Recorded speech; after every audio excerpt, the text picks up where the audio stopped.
আমি তো একটা বাচ্চা, আমার পেটেতে কিভাবে একটা বাচ্চা বের হয়?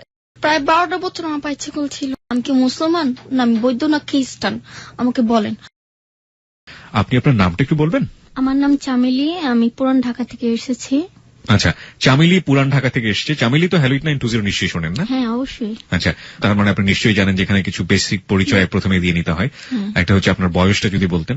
সরি ভাই, আমার বয়সটা আমি নিজেও বলতে পারছি না। চামেলি প্রথমেই আমাদেরকে একটা ধাক্কা দিয়েছে। চামেলি জানে না তার বয়স কত। প্রিয় শ্রোতা, this is the first time বলতে পারি যে হ্যালো 8920 শুরুর আগেই কেমন যেন একটা দোলাচালের মধ্যে আমরা পড়ে গেলাম। কেন জানে না চামেলি তার বয়স, সেটা আমরা পুরোটা অনুষ্ঠান শুনলেই বুঝতে পারবো। আচ্ছা, আপনি বয়স জানেন না, আপনি পুরান ঢাকাতে থাকছেন এখন বর্তমানে, রাইট? ওকে, চামেলি কোথা থেকে শুরু করবেন? ছোটবেলা আমি নিজেও জানি না আমার আব্বু আম্মুকে, তো আমাকে একজনে নিয়ে আসছে, তার নাম ছিল নাজমা। উনি আমাকে নিয়ে এক বাসা আমাকে দিচ্ছে। তো বাসা আমাকে রাখার পর বলছে যে মেয়েটা তো ভালোই, তো আমার কাজের মেয়ে নাই, ও আমার কাছেই থাক। এটা কি আপনার সেই ছোটবেলার একেবারে ছোটবেলার স্মৃতি? মানে এটা কি আপনার মনে আছে নাকি আপনি কারো কাছ থেকে শুনেছেন? না, এটা আমার মনে আছে। ওকে। তো আমার হাতে একটা পিঠা ছিল, তেলের পিঠা, যেটা বলেন যে পোয়া পিঠা। পোয়া পিঠা বলে, অনেকে তেল পিঠাও বলে। তো আমার গলার মধ্যে আবার 5টাই ছিল স্বর্ণের মতো, তাবিজের মতো, যে গ্রামে মেয়েরা পরে ওটা ছিল। তো ওনারা আবার খুলে নিয়ে নিল। আমার চুল ছিল বড় বড়, তো চুলগুলি কেটে ফেলে দিল। কেটে ফেলে দেওয়ার পর বলতেছে ওর পায়ে ছিকল দে। ওই সময়টাতে শিকল দেওয়ার কথা বলছিল। আপনি তখন কথা বলতে পারেন? হ্যাঁ, কথা বলতে পারি। তখন আমি এতটুকু ছিলাম। আপনার ওই সময়টায় মা বাবা কোনো কিছু মানে না? আমি নিজেও জানি না আমার মাকে বাবাকে, শুধু একবার শুধু জানতে চাই যে মা তুমি যেখানেই থাকো আমাকে একটু আদর করে বুকে টেনে নাও, বাস এতটুকু আমার রিকোয়েস্ট। তো যে বাসা আমি বড় হয়েছি, ওনারা আমাকে পায়ে ছিকল দিয়ে ভাইয়া অনেক অত্যাচার করছে, মারধর করছে, এবং গরম পানি ঢালা হয়েছে। পাকের ঘরে আমাকে ঠিক মতো খাওয়া দাওয়া দেয়নি। বড় একটা মাছ রান্না করলে মাছও আমাকে দেয়নি কা। মাছের মাথা দিছে, মুরগি রান্না করে মুরগির খাঁচা দিছে। কোনদিন আবার জুঠা ভাতও খেতে হয়েছে, 3 দিনকার পচা ভাত ধুয়ে ধুয়ে খেতে হয়েছে আমার। জাস্ট আমি শুধু আমরা শুরু করেছি মাত্র, আমরা জানি না যে শেষ পর্যন্ত আমরা কোথায় গিয়ে থামবো। প্রায় 12টা বছর আমার পায়ে ছিকল ছিল। 12 বছর আপনার পায়ে শিকল ছিল। আপনি পুরান ঢাকার কোন বাড়িতে বড় হয়েছেন আমাদেরকে একটু বলবেন? ভাই আমি ও বাড়ির নাম বলতে পারবো না। এটা কি পুরান ঢাকাতেই ছিল? এবং যাকে আমি বাবা ডাকতাম যখন আমি সাবালক হয়নি, সে বাবা আমার সাথে কি বলবো, আজকাল বলে শুনছি যে মেয়েদের পারলে বলে মেয়েদের আপন মেয়ের মতো দেখে, কিন্তু তারা আমাকে আপন মেয়ের মতো দেখেনি। সে বাবা আমার সাথে এটা করছে। সে নাকি বড় ভাই শুদ্ধ আমার সাথে এটা করছে। এটা মানে আপনি শারীরিক সম্পর্কের কথা বলছেন? আমাকে মুখ বেঁধে হাত বেঁধে, তখন আমার পায়ে ছিকল, আমি বুঝিনি কিছু, আমাকে পেন পড়তে দেয়নি কা, আমাকে স্কার্ট পরা রাখতো। পরিবারের অন্যান্য মেম্বাররা ছিল না? ওনার স্ত্রী? আমি ওনাকে বলছি যে মা আব্বু আমার সাথে এটা করছে, কয় কি বড় হইলে ভালো জায়গা বিয়ে দেব না, এইসব কথা যে মানুষ না জানে। কিন্তু আমি মহল্লা মানুষ সবাইকে বলছি, কারণ আমি মিথ্যা তো বলতে পারি না কারোর কাছে, আর সত্যটা আমার পেটে থাকে না। তো আমি সবার কাছে বলছি, বলার পর বলছে বোন আমরা কি করব বল, আমরা তো ওদের বিরুদ্ধে যেতে পারি না। তো আমার যে একটা চাচি ছিল, চাচির কাছে বলছি, চাচি বলছে এইসব কথা কারোর কাছে বলিস না, মানুষে খারাপ কইব, মনের ভিতরে রাখা দিয়ে ঠিক আছে বড় হইলে এটা মনে কর প্রকাশ করিস। তো যখন আমি সাবালক হয়েছি, আমাকে একটা গরম ট্যাবলেট খাওয়ানো হয়েছে, মানে যে মাসে মাসে যেটা হয় সেটা হয়নি। তো আমাকে গরম পানি দিয়ে একটা ওষুধ খাওয়ানো হয়েছে। খাওয়ানোর পর আপনি বলুন, আপনি আজকে সবচাইতে ভালো জায়গায় এসেছেন, যে জায়গাটায় মন খুলে মানুষ মনের কথা বলতে পারে। আমরা হয়তো কিছুই দিতে পারবো না আপনাকে। আপনি যদি কাঁদতে চান আপনি মন খুলে কাঁদুন, আপনি যদি বলতে চান মন খুলে বলুন। আমি কখনো বাচ্চা কি জিনিস আমি বাচ্চা বুঝিনি। আমি তখন বড় হইনি যে আমার পেটে যে একটা বাচ্চা আসবে। আমার তখন বিয়ে হয়নি, আমার বাচ্চা আসবে কোথা থেকে। আমি কারোর সাথে কিছু করিনি, শুধু ওনারাই করছে। তো ওনারা আমাকে একটা গরম পানি দিয়ে একটা ওষুধ খাওয়াচ্ছে। খাওয়ার পর এতটুকু একটা জিনিস বেরোচ্ছে। বেরোর পর মহিলার মেয়ে বলতেছে মা এটা কি, একটা বাচ্চা। দুইটা চোখের পানি ঝরঝরা পড়ছে যে আমি তো একটা বাচ্চা, আমার পেটেতে কিভাবে একটা বাচ্চা বের হয়। তখন আমার অনেক বেলেটিকি শুরু হয়। শুয়ার পর আমাকে হাসপাতালে নিয়ে যায় না, আমাকে ঘরের ভিতরে রাখে, গরম পানি ঢালে। এই কাজটা করতো আপনার পালক পিতা? আমি একটু আপনাকে থামাচ্ছি চামেলি। প্রিয় শ্রোতা, আমরা আসলে প্রথমেই এত বড় একটা ধাক্কা খেয়েছি। আমি গল্পটাকে চামেলি, আমি এবং আমার শ্রোতা যারা রয়েছেন তাদের বোঝার জন্য আপনি একটু ধীরে ধীরে সুন্দর করে গুছিয়ে যদি বলেন, স্টেপ বাই স্টেপ, কারণ আপনি খুব দ্রুত যাচ্ছেন, অনেকেই হয়তো খেই হারাই ফেলবে। কিভাবে আপনি আসলেন ফ্যামিলিতে, কি করতো আচরণ, কোন রাতে আপনার সাথে ঘটনাগুলো ঘটলো, এবং ঘটার পরে এটা ক্রমান্বয়ে ঘটতো কিনা, আপনি ধীরে ধীরে যদি সামনের দিকে যান। নাজমা যখন বাসা দিয়ে, তো নাজমাটা কে ছিল? ও এলাকায় থাকে। ওর হাজবেন্ডের নাম হলো কালাম। হ্যাঁ, আমি ওনাকে বারবার জিজ্ঞেস করছি যে আমাকে কোথায় নিয়ে যাওয়া হচ্ছে, আমাকে কোথা থেকে আনছো। যখন ওনারা কিছু বলে না তখন আমি আর কোনো কিছু বলি এই না। নাজমার সাথে কি পরবর্তীতে আপনার যোগাযোগ ছিল? হ্যাঁ হ্যাঁ, ওনারা পরবর্তীতে আপনি প্রায়- যোগাযোগ করেছেন? হ্যাঁ, অনেক জিজ্ঞাসার চেষ্টা করছি নাজমা আপা আমাকে কইতে আনছেন, আমার মাকে, আমি কি মুসলমান না আমি বৌদ্ধ না খ্রিস্টান, আমাকে বলেন। আমি যদি মারা যাই আমার মাটি দিবে কে? তো বলতেছে তুই জানোস ভালো, আমি কি জানি, যাতা গালাগালি করে, তুই একটা রাস্তার মেয়ে, যা মুখ দেখতেছে তা কইতাছে। তো আমি কিছু বলিনি। মানে এটা পরে হইছে যখন আমার পায়ের ছিকল খুলাইছি তখন আমি ওনাকে জিজ্ঞেস করছিলাম। তো যে বাসা আমি ছোটবেলা থেকে বড় হয়েছি পায়ের ছিকল ছিল, ভাইয়া বিশ্বাস করবেন না, আমাকে পায়ের ছিকল উঁচা করে রাখতো। উঁচা মানে? উঁচা করে পাও যেমন কুকুরদের বেঁধে, কুকুরদের পাটা টান, ওহো, এইভাবে রাখতো। তো আমি এখন আমার ছোটবেলার অভ্যাস, পা উঁচু করে না ঘুমাইলে আমার রাত্রে ঘুম আসে না, পা প্রচন্ড ব্যথা করে। তো ওনারা আমাকে কারেন্টের তার পেঁচানো মারতো, বেল দিয়ে মারতো, এবং যেটা হলো মরিচ বাটা। যে কোনো মেয়েদের মনে হয় এসব, যে মেয়েরা এখন শুনতেছো তোমাদের কাছে একটাই রিকোয়েস্ট যে কোনোদিন কে কখনো বিশ্বাস করো না। আমি ছেলেদের বিশ্বাস করতে পারি না। আমাকে মরিচ বাটা লাগানো হয়েছিল, যে কোথায় লাগানো হয়েছিল সেটা আমি প্রকাশ করব না, সেটা আপনারা ভালো করে বুঝে নিতে পারছেন। মরিচ বাটা লাগানো হতো তো আমি মুরগির মতো লাফাইতাম। তো আমাকে ঠান্ডা পানির ভিতরে রেখা দিতে হইতো, শীতের ভিতরে আমাকে উলঙ্গ করে বাইরে খাড়া করে রাখতো। তখন 10 জনের সাথে সারা রাত ছাড়া আমাকে দেখতো, তখন প্রচন্ড খারাপ লাগতো।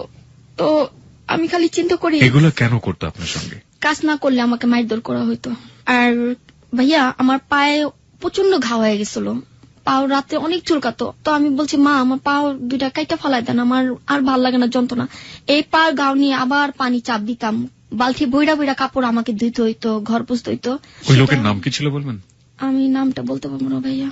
ওকে, আপনি যদি না বলতে চান আমরা নামটা আপনার কাছ থেকে জোর করে বেরো করবো না। আচ্ছা। ঠিক আছে। একটা জিনিস কি ভাইয়া, ওর ঘরে 2টা মেয়ে, উনি লজ্জার ব্যাপার, তবু বলি যে আর 10টা মেয়ে শুনুক, ওনারা যখন হতো আমাকে দিতে হইতো। আপনি কি বুঝতে পারতেছেন? মানে আমি যতটুকু বুঝেছি যে ওই পরিবারে আরো 2টো মেয়ে ছিল, হ্যাঁ।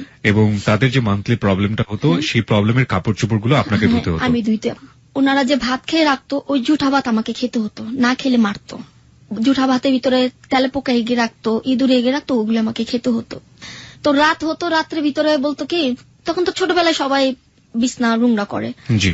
ছোটবেলা আমি বিছানা আমাকে কি করতে, চাপকল আছে না, চাপকলের এখানে ছালা বিছাইয়া, কাঠের উপরে বিছাইয়া ওখানে আমাকে শোয়া করে রাখতো। এইভাবে শুয়ে থাকতাম। না একটা বালিশ ছিল, না একটা খাতা ছিল, না একটা চাদর ছিল। তো ফাইসলামে তখন আমি যখন 7 বছর হলাম তখন আমাকে মারধর করতো কি, আমাকে মানে শরীরের মধ্যে টাচ করে মারতো। যাচ্ছে না কোন কোন মেয়েরে থাপ্পড় মারে, চুলো দিরা মারে, এরকম না, আমাকে গায়ে টিপা টিপা মারতো, মাথা মধ্যে হিট মারতো, ঠিক আছে, কল দিয়ে বাড়ি মারতো। এই মারটা কি মারতো? মারতো যাকে আমি মা ডাকতাম। আচ্ছা। তার ঘরে সবাই আমাকে মারতো, কিছু বলতাম না। কেউ কুক সামনে ঘুষা মারতো, কেউ মাথা মিদে লাথি মারতো, কেউ মাথা মিদে ঘুষা মারতো, অনেক মারধর করতো। মানে ওনার 2টো মেয়ে ছিল? হ্যাঁ, 2টা কোনো মেয়ে। ছেলে ছিল? হ্যাঁ, 5টা ছেলে ওনার। 5টা ছেলে 2টো মেয়ে, 7 জন। এই 7 জনের সবাই আপনার সাথে এরকম আচরণ করতো? হ্যাঁ। ওকে, তারপর? তো ওনার 2টা ছেলে আছে, নাম হলো জুয়েল মুনির। ওদের আমি আবার কোলে পিঠে করে মানুষ করছি। আপনার যে ছোট ছিল? হ্যাঁ, ওরা আমাকে আবার খুব আদর করে, আমাকে বড় বোন বলে জানে। এখনো দেখলে সালাম দিবা আমাকে, আমাকে দেখলে সিগারেটটা পর্যন্ত এখন খায় না। ওদের পালছি, পালার পর ওই মেয়ের একটা বিয়ে হলো। বিয়ে হওয়ার পর যে দেখেন ভাইয়া, পাপেরও ছাড়ে না, মেয়ের একা 7টা বিয়ে হয়েছে। কোন মেয়ের? বড় মেয়ের। ওনার যে ছোট মেয়ে যেটা কলেজে পড়াশোনা করতো, এখন সরকারি চাকরি করে, ও বিয়ের আগে একটা প্রেগনেন্ট ছিল, কার বাচ্চা ও নিজেও জানতো না, ওইটাও নষ্ট করলো। তা দেখেন ভাইয়া, পাপেরও ছাড়ে না। আমার ক্ষতি কে করবে? আল্লাহর ক্ষতি করে দিচ্ছে। তো ওখান থেকে একটা ছেলের সাথে আমার ইলেকশন হয়। আমি যতদূর বুঝি যে আপনি যে পরিবারে আসলেন, কোন একজন মহিলা আপনাকে পরিবারে দিল, তার নাম ছিল নাজমা, যার কাছ থেকে আপনি উদ্ধার করতে পারেননি এখন পর্যন্ত, যে আপনার কোথা থেকে নিয়ে এসছে। 1 2 নম্বর হচ্ছে এই পরিবারে আপনি কত বছর ছিলেন? প্রায় 12 বছরের মতো। 12 বছর। আপনি এখানে আসার পরে 12 বছর ছিলেন, এখানে আপনি সাবালিকা হয়েছেন। এখানে আপনাকে অমানবিক কিছু কাজকর্ম করাতো এবং আপনার উপরে প্রচন্ড শারীরিক নির্যাতন করতো ওই বাড়ির গৃহকর্ত্রী, এবং ওই বাড়িতে আপনার যে পালক পিতা ছিল তিনি আপনার সাথে অবৈধ শারীরিক সম্পর্ক করতেন জোর করে। একটা সময় পরে আপনি কনসিভ করেন, বাচ্চা চলে আসে পেটে, এবং সেটা আপনাকে, তখন কি আপনি সাবালিকা ছিলেন না নাবালিকা ছিলেন? এখন আমার বয়স কত সেটা আমি জানি না, তখন আমার বয়স ছিল 11 বছর। তার মানে আপনি তখন নাবালিকা ছিলেন। সেই সময়টাতে আপনি কনসিভ করে ফেললেন, বলা যেতে পারে আপনাকে জোর করে হোক, যেভাবেই হোক আপনাকে অ্যাবর্শন করানো হলো। এই হচ্ছে গল্পের সামারি। তারপরে আমি আসতে চাই, আপনি একটু সিরিয়ালি বলবেন প্লিজ, একের পর এক, স্টেপ বাই স্টেপ। হ্যাঁ, তারপর ওখান থেকে এক ছেলের সাথে সম্পর্ক হলো, ছেলের নাম হলো মাসুদ। ও আবার রাস্তা দ্বারা মুড়ি খাচ্ছে। মাসুদের সাথে কিভাবে হলো? রাস্তা খারে মুড়ি খাচ্ছে। তো ভাই আমার এমন একটা শিকল পায়ে ছিল, 5 তলা পর্যন্ত চলে যেতাম। শিকল দিয়ে আপনি 5 তলা পর্যন্ত যেতে পারতেন? দোকানেও যেতে পারতাম, দোকান থেকে সদে আনতাম, পানি আনতাম। শিকল পড়া অবস্থায়? হ্যাঁ। লোকজন কিচ্ছু বলতো না? কিচ্ছু বলতো না, ওনাদের ভয় পাইতো। ওনার 4টা ছেলে সন্ত্রাসী, একটা ছেলে সাংবাদিক। সাংবাদিক? কোন পত্রিকার সাংবাদিক? পত্রিকার, মানে কোন একটা দৈনিক পত্রিকার সাংবাদিক? উনি নামের সাংবাদিক, কামের সাংবাদিক না, মানে বুংবাং টাইপের সাংবাদিক। ওকে। তো শিকল শুদ্ধ আমি যেতাম, তো শিকল দ্বারা স্কার্ট পরা ছিলাম। তো স্কার্ট যে ভাইয়া পরছি, নিচে পেন পরিনি, আমাকে পেন পরতে দেয়নি।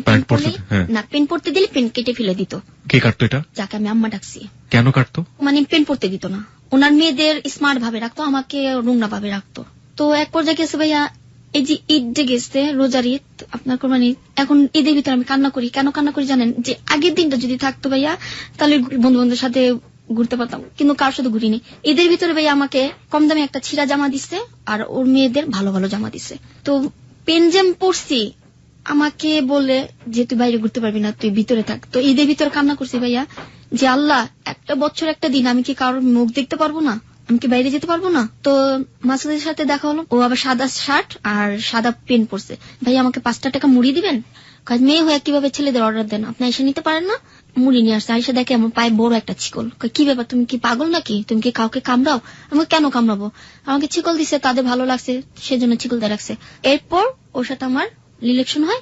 মুড়ির ভিতরে একটা কাগজ দেয়, ছোট্ট একটা করে নাম লেখা। তো ভাইয়া এখন তো যেটা মানে দেখ শিক্ষিক বিদ্যা, মানুষে দেখি সরি, ডিসকাস্টিং, মানে যা দেখি তা শিখতেছি। তো যে কাগজটা আমি আই লাভ ইউ লিখছে, তো আমি জানতাম না, আমি ভালোভাবে, আমি নিজে এখন ভালোবাসা কি জিনিস বুঝিনি। তো ওর মেয়ে যাবা কলেজে পড়াশোনা, ওর মেয়েকে আমি দেখালাম যে কানন আপু, বড় মেয়ের নাম ছিল কানন, ওইটা কি লেখছে? বলতেছে এটা তো আই লাভ ইউ লিখছে। কে লেখছে? আমি কই ছেলে লেখছে। কত বড় সাহস, এক কাজের মেয়েকে আই লাভ ইউ লিখছে। ওরে ধরা মাই দরকার। পরে ওই ছেলে কি করলো, যে বাসা মানে ও থাকে, ও বাসার ভাড়াটা আমাদের বাড়িতে ভাড়া এলো। উনি আবার শরবত বিক্রি করে। ওনার নাম ছিল আবার বাবু, বউর নাম ছিল রানী, আর মেয়ের নাম হলো বর্ষা। উনি আমার কি করলো, বাসা আসলো, আসার পর আমার সাথে মাসুদের সাথে দেখা হলো। ছাদের উপরে যা মাসুদের সাথে কথা বলি এবং বারিন্দার সাথে কথা বলি, এরপর যে মা ডাকি, সে আবার দেখে ফেলে। দেখার পর যে আমার চুল ছিল ভাইয়া, বড় বড় চুল হলে না কেটে ফেলে দিত। মাসুদের সামনে চুল গেলে আমার কেটে ফেলে দিল। মাসুদের সেদিন কাম বকছে যে আপনি একদিন আমি এই মেয়েকে চিকল ভেঙে আমাকে পালাই নিয়ে যাও। যে ছেলেটা আপনাকে মুড়ির ভিতরে আই লাভ ইউ লিখে পাঠিয়ে দিল, ওকে আমি ভালোবাসি, ওকে আমি যেভাবে হোক আমি এখান থেকে উদ্ধার করে নিয়ে যাব, আপনি দেখবো কি করেন আপনি। পরে মাসুদকে ইচ্ছা মতো মারধর করা হলো, যে বড় ভাই উনি আবার মারধর করলো। মারধর করার পর মাসুদে বললো যে চলো তুমি ওখানে চলো আমার সাথে। আমি কিভাবে যাবো? পাইছি করে আমি কিভাবে যাব? আমাকে নেওয়ার মতো ক্ষমতা তোমার নেই।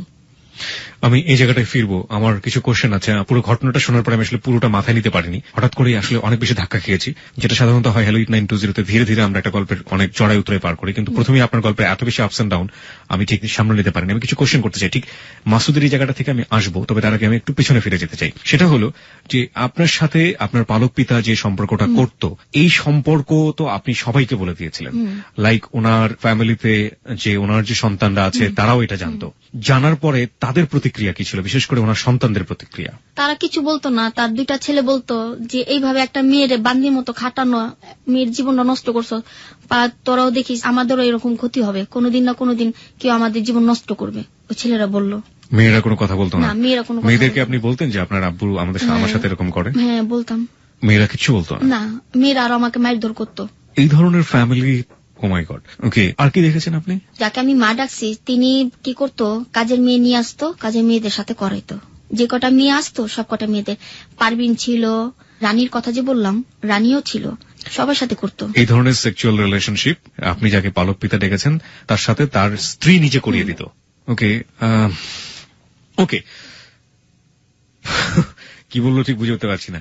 তার মানে এটা সব মহলে সবাই এটা জানলেও এটা নিয়ে কোনো ধরনের কোনো প্রতিক্রিয়া হতো না? এবং আপনার পালক মা যিনি, তিনি বলতেন যে এগুলো যদি কোথাও বলো তাহলে তোমার বিয়ে দিয়ে দিব না, এবং অত্যাচার বিয়ে দিব না। ভালো ভালো জায়গা থেকে বিয়ের কাজ আসছে ভাইয়া, আমাকে বিয়ে দেয়নি। পরে একদিন রাত্রে ও আমাকে বললো কি বাইরে একটু কথা বলবো, বাইরে আসো। তো বাইরে গেছি, কথা বলতেছে, তো এই মধ্যে ও মা আমাকে আবার বদনাম ছড়া দিল যে আমি ওর সাথে বলে কি করছি। তো মহল্লা সবাই জানাজানি হয়ে গেল। জানাজানি পর বলতেছে যে মাসুদ তুই যখন এই মেয়ে নিয়ে বদনাম করছে, তা যত এই মেয়েকে বাচ্চা যেমনি হোক মেয়েটাকে। মাসুদটা আসলে কি আপনাদের পাশের বাড়িতেই ছিল? আর না, আমাদের 3 তলা যে বাসা মানুষ হয়েছে ও বাসা ভাড়া গেছে। বাসার ভাড়াটিয়া ছিল? হ্যাঁ, ও বাসা ভাড়াটা ছিল। যাওয়ার পর আমাকে বলতেছে তুই কি আমাকে ভালোবাসিস? আমাকে হ্যাঁ ভালোবাসি। চল। আমাকে তাহলে শিকল কিভাবে যাব? ভালো কি সত্যি বাসতেন? হ্যাঁ, আমাকে বলতেছে যে যেভাবে হোক তুমি আমার জন্য রাত্রে অপেক্ষা করবা। তো রাত্রে আসছে, রাত্রে কথাবার্তা বলতেছি, বলার পর ধরে ফেলাইছে। ধরার পর আমার চুলে মুঠি ধরে 4 তলাতে হেসরা নামাইছে। নামানোর পর আমাকে তোমার খালি কোকসামি দিলাইতেছে, পাঁচলি মিদে ঘুষাইছে উনার বড় ছেলে আর উনি। তো আমি বলতেছি যে কেন মারতেছেন? ওই ছেলের সাথে তোর কি সম্পর্ক? আমি ছেলের সাথে আমি প্রেম করি। পরে কথা বলার পর আরো মারার পর ওই ছেলে কি করছে, রাত করে ঘুমিয়ে বেট খাইছে, রাস্তা মিদে খাড়া খাড়া গান গেতেছে। তো আমি চামিলি নিয়ে ভেগে যাবো। তো ওই ছেলেরে পুলিশ দা ধরে দিছে। ধরা দেওয়ার পর পুলিশে অনেক মারধর করছে। তো মারধর করার পর আমি একদিন সুযোগ পেলাম, টেবিলের ভিতর ডয়ের ভিতর অনেকগুলি টাকা, সব 500 টাকার নোট। তো আমি তো টাকা ওর চিনিও না ঠিক মতো। তো আবার চাবিটা রাখছে, আমার তালার চাবি। আমি আবার কি করছি, একবার হ্যাসকোভেল দিয়ে তালা কাটতে গেছি, তো ধরা পড়ে গেছি। বাথরুমেতে টাইনা হেসরা বাই করছে, স্কার্ট আছে না, মানে শরীর পুঠে গেছে। তো রাস্তার মধ্যে ফালাই মারতেছে, সব ছেলেরা চার হইছে। কিছু কিছু ছেলেরা বলতেছে যে এইভাবে কি একটা মেয়েকে অত্যাচার করে? মেয়েটা মরতে পারে না, মেয়েটা পালা যেতে পারে না, মেয়েটা কেন এত কষ্ট করে? তো আমি খালি আল্লাহর কাছে বলছি, আল্লাহ এমন কোন মানুষ দাও যে ফেরেশতা মতো যে আমাকে পায়ের ছিকলটা মুক্তি করে। তো ওই যে মনে মাসুদ আমার জীবনে আসলো। মাসুদ কি আপনার সমবয়সী ছিল নাকি আপনার চেয়ে বড় ছিল বয়স? আমার বয়স অনেক বড় ছিল। ওকে। ও কি করতে এমনিতে? ও সাইকেল বানাইতো। সাইকেলের মেকার ছিল? হ্যাঁ, মেকার ছিল। ওকে। তো প্রচন্ড টাকা ইনকাম করতো। তো ওর টাকার প্রতি আমার কোনো লোভ ছিল না। আমার এমনিতে আমার টাকার কোনো লোভ নেই। ও বলতেছে তোর জন্য আমি মাই খাইছি, তোর জন্য আমার এত বড় সম্মান গেছে, আমি তোকে যে ভাবে পালাই নিয়ে যাব। তো রাস্তার মধ্যে মারতেছে। মারার পর ঢয়ের ভিতরে ছিল, তো কাপড় ধুইতাছে আর চিন্তা করতেছি এই সুযোগ কিভাবে পালানো যায়। তো ডর খুলছি, ঢয়ের ভিতরে আমাকে মা বাথরুমে যাম, কই যা। পরে বাথরুমে যা ভাইয়া, বড় তালাটা খুলছি, তারপর ছোট তালাটা খুলছি। খোলার পর ভাইয়া বিশ্বাস করবে না, আমার লাইফে মনে হয় এরকম দৌড় দিনি। শিকলটা খুলে এমন একটা দৌড় দিচ্ছি ভাইয়া, বিশ্বাস করবেন না, যে দৌড়ে মনে করেন কুকুর ওইভাবে দৌড়তে পারেনি যেভাবে আমি দৌড় দিচ্ছি। তো দৌড় দেওয়ার পর একটা আম গাছ ছিল, আম গাছের সাথে একটা বাড়ি ছিল, টিনের ঘর। ও ঘরের ভিতরে যা পালাইছি। পালানোর পর ওই ঘরের ভিতরে ছিল আবার একটা ছিঁড়া বোরখা পরার পর রাত বাজে তখন 10টা। তো মুখে করে বাইরে গেছে। বাইরে যাওয়ার পর ওই যে নানুর বাসায় গেছি, যে নানু আমাকে আদর করে, ওনার মেয়ে, ওনার মা, নানু আমি পালাইসা পড়ছি, আমার ওর বাসা দিও না, দিলে আমি মরে যাবো, নাহলে আমি আত্মহত্যা করবো। ওনার মা মানে কার মা? এটা মানে যিনি আপনাকে মারেন তার মা? হ্যাঁ, তার মা। আপনি তো মানে কোথা থেকে পালিয়ে কোথায় গেলেন? আচ্ছা ঠিক আছে, তারপর? মানে ও বাসা থেকে পালিয়ে ওর গলির ভিতরে একটা আম গাছ আসছিল। আচ্ছা, আম গাছের ওখানে গেলেন, কিন্তু ওইখানে গিয়ে একটা বাসার মধ্যে ঢুকলেন, ঢুকে আপনি বোরকাটা ছেঁড়া বোরকা পরলেন, পরে আবার ওই যিনি আপনাকে মারেন গৃহকর্ত্রী তারই মার কাছে আপনি গেলেন? হ্যাঁ, ওটার ছিল আবার বাগাবাড়িতে, ওর বাড়ি বাগাবাড়ি আছে না, সবাই বলে যে শহীদ। উনি তো আপনাকে তার বাসাতে আবার ফিরিয়ে দেবে? না, ওইখান থেকে আমি আবার কি করছি, যে দেখতেছি ওনার আবার ফোন দিয়ে বলতেছে যে চামলি তো আমাদের বাসায় এসছে, তুই কি কস? মা ওরে রাখো, আমি আইতাছি অক্ষণে। ওটা যখন শুনছি ভাইয়া, বিশ্বাস করবেন না, বোরখা মোরখা খুলে উন্না কাছা মিলে আবার ওই ভাকান্তে পালাই গেছি, যে আমি এখন মুক্ত পাখি। যে পাখি ছুটলে যে পাখির কোনো হুদিস পাওয়া যায় না, পাখি এখন কোথায় যে বাসা বাঁধবে। তো ওই ছেড়া আবার শরবত বানায়, শরবত ব্যস্ত আছে। তো আমি এক পিচ্ছের বাড়ি পিচ্ছি, ও যে কালো ছেলেটা আছে, ওই ছেলের বলো যে চামলি আসছে। তো ও আমার খবর শুনি না, দৌড় পেরে গেছে। দৌড় পেরে যে আমাকে ধরছে, কিসে তুমি পালাইছো কে? আমি যেভাবে হোক আমাকে নিয়ে চলো। তুমি কোথায় নিয়ে যাবা? হ্যাঁ, কোথায় নিয়ে যাবা আমি জানি না। তো কি করলো, আমাকে নিয়ে মসজিদে নিয়ে গেল। তো মসজিদে তো মহরমের চান, বিয়ে পড়াবে না। আমাদের যে বিয়ে হয়েছে কোনো ডকুমেন্ট নেই, কোনো কাগজ নেই, আমাদের যে বিয়ে হয়েছে। যে মামা, এই যে যার বাসায় আমি বড় হয়েছি, তার ভাই বাচ্চু নাম, ও মামাটা অনেক ভালো, আমাকে অনেক আদর করে, আমার মেয়ের মতো দেখে। ওই মামার কাছে গেছি, মামা মোল্লাইন না বাসায় না বিয়ে করাইছে, যেটা আগে আমল হয়েছে। আমি কিন্তু ভাইয়া 88 বন্যা দেখেছিলাম। 88 বন্যাও আপনি দেখেছেন? হ্যাঁ। তাহলে আমার বয়স কত হবে এখন? 88 বন্যা আপনি কত বছর বয়সে দেখেছেন সেটা তো আমি জানি না। তখন আমার পায়ে ছিকল ছিল। এই প্রশ্নগুলোর উত্তর কি প্রিয় শ্রোতা আপনার কাছে আছে? যদি থাকে তাহলে আপনারা লিখে পাঠিয়ে দিতে পারেন আমাদের ফেসবুকে। আমার কাছে 88 বন্যা দেখেছি। তো আমার প্রিয় শ্রোতার কাছে একটা অনুরোধ, 88 বন্যার ভিতরে একটা মেয়ে যখন দেখতে পারে, মেয়ের কতটুকু বয়স হতে পারে? 88 বন্যা তো 5 বছরের মেয়েও দেখতে পারে, 7 বছরের মেয়েও দেখতে পারে। চলুন আমরা পুরো গল্পটা শুনি, তারপরে আমরা বয়স বের করার চেষ্টা করি। আমার মামা বিয়ে দিল, বিয়ে দেওয়ার পর বলতেছে তোর এখন একটা ঘর ভাড়া নিয়ে ওখানে থাক। ওই ছেলে সাইকেলের মেকার ছিল এবং আবার রাতে শরবত বিক্রি করতো। হ্যাঁ, শরবত বিক্রি করতো, বিক্রি করার ছিল, আর সেটা আমার জন্য। আপনার জন্য কেন? শুধু আমাকে দেখার জন্য শরবতটা বিক্রি করা হতো। ওখানে বিক্রি করতো আপনাদের বাসার লগেই, বাসার সাথে? আমি ছাদের উপরে কাপড় শুকা দিতে যেতাম, ও আমাকে দেখতো, এই জন্য এখানে শরবতটা বিক্রি করতো। তো করার পর আমাকে আলমগঞ্জ গলিতে নিয়ে ভাড়া নেয়। তো ও বাসা ছিল আবার ছেলের মামা, দূর সম্পর্কে মামা নাকি মামা জানা। তো আমার চুল দেখলো অনেক বড়, তো মেয়ে বলে যে বউ তো ভালোই সুন্দর, করতে পাইলি এত সুন্দর বউ। তো অনেক কথা বললো, বলার পর ওর সাথে 3 মাস যাবত সংসার হয়। 3 মাস। এই 3 মাসের মধ্যে আপনি যাদের বাড়ি থেকে পালিয়েছেন ওরা আপনার সাথে যোগাযোগ করেনি? কোনো খোঁজ নেয়নি। বলছে কি জানেন, শয়তান দূর হইছে, আপদ বিদে হইছে, সেটার জন্য আমার কোনো আফসোস নেই। টাকা বেঁচে গেছে, ওকে বিয়ে দিলে টাকা লাগতো। আচ্ছা, ঠিক আছে, সেটা আমার নানির কাছে আমি শুনছি, যে নানি আমাকে আদর করে, ওই নানির কাছে শুনছি। ওই নানি ওদের বিরুদ্ধে।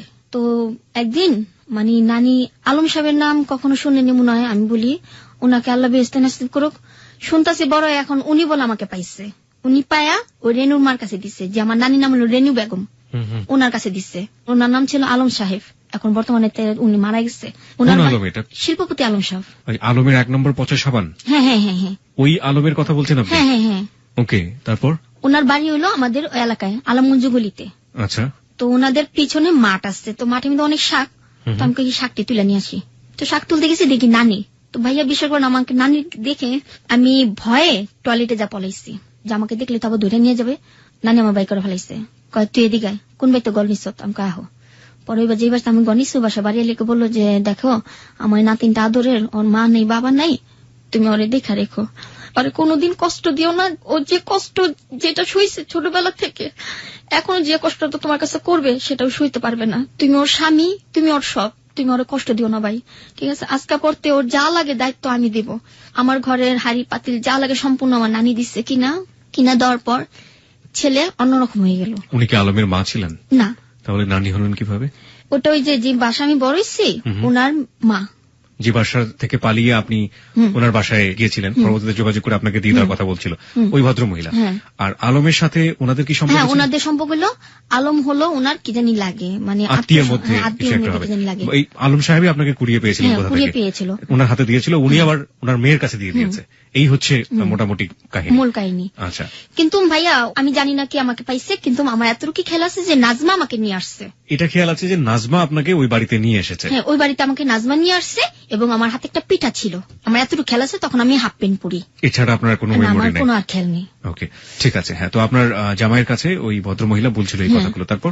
পরে বলার পর 6 মাস সংসারের পর প্রথম বাচ্চা পেটে আসে। আমি তো বাচ্চা নেওয়ার কোনো সিদ্ধান্ত নেই, যে আমার একটা বড় বোন থাকবে, যে বড় বোন বুঝাবে যে চামিলি তুই বাচ্চাটা নিস না, এখন তোর বয়স হয়নি বাচ্চা নেওয়ার।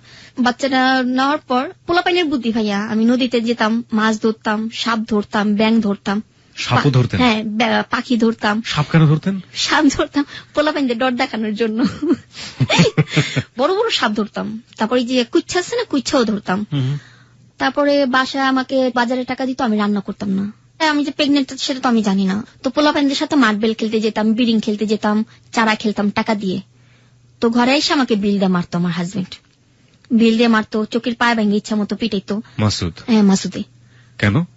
ওই যে আমি বাজার করিনি, রান্না করিনি, ছেলেদের সাথে যা খেলাধুলা করি, নদীতে যাও, কেন গোসল করি। আর অন্যান্য ছেলেরা আমাকে মধ্যে নিয়ে চলে যেত।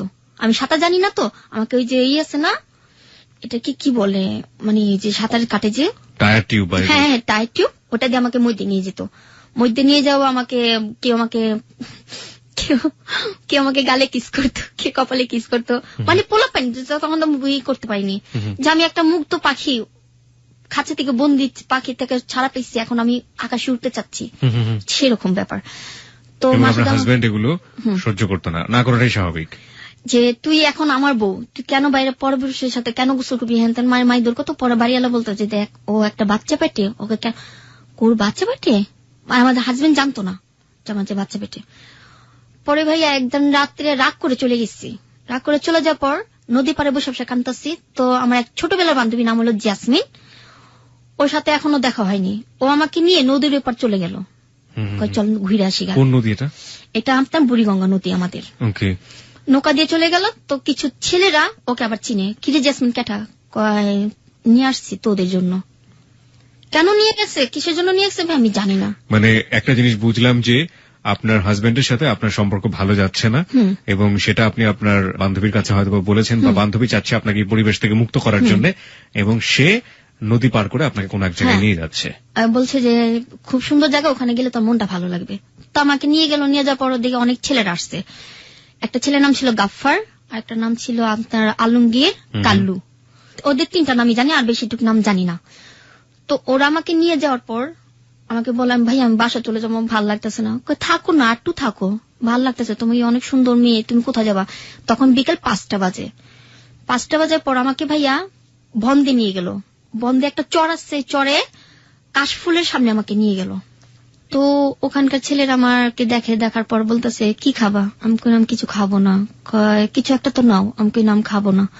কয় একটু ঠান্ডা খাও। নিয়ে আসছে। আসার পর আমাকে একজনে পিছন দিয়ে ধরলো। আপনি জেসমিনকে জিজ্ঞেস করছেন না যে ও চলে গেছে?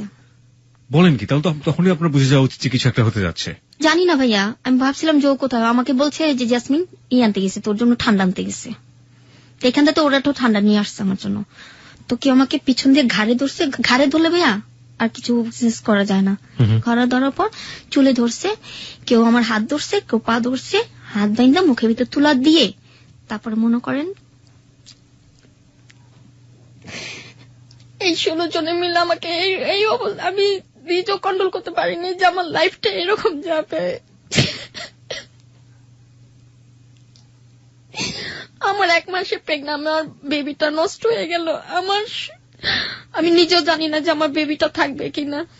তো ওরা 16 জন করার পর আমাকে সারা রাত কেউ বলেনি যে আমি বাঁচবো। তো ওরা আমাকে নদীর ঘাটে আইনা, কালু ছিল, কালু একটু ভালো ছিল, কালু আমাকে কিছু করেনি। তো আমাকে কোলে করে নিয়ে এই পারে ফালাই দিয়ে গেছে। এবারে ফালাই দেওয়ার পর নানিকে খবর দিচ্ছে। নানি আবার মাজারে খাদিম, উনি আমার মামা মাজারে খাদিম। ওনাকে বলতেছে যে আপনার নাতিন রেখে জানি কি করছে, আপনার নাতিন অবস্থা সিরিয়াস, আপনার নাতিন মনে বাঁচবে না। 16টা ছেলে ছিল ওখানে? হ্যাঁ। ওকে, তারপর?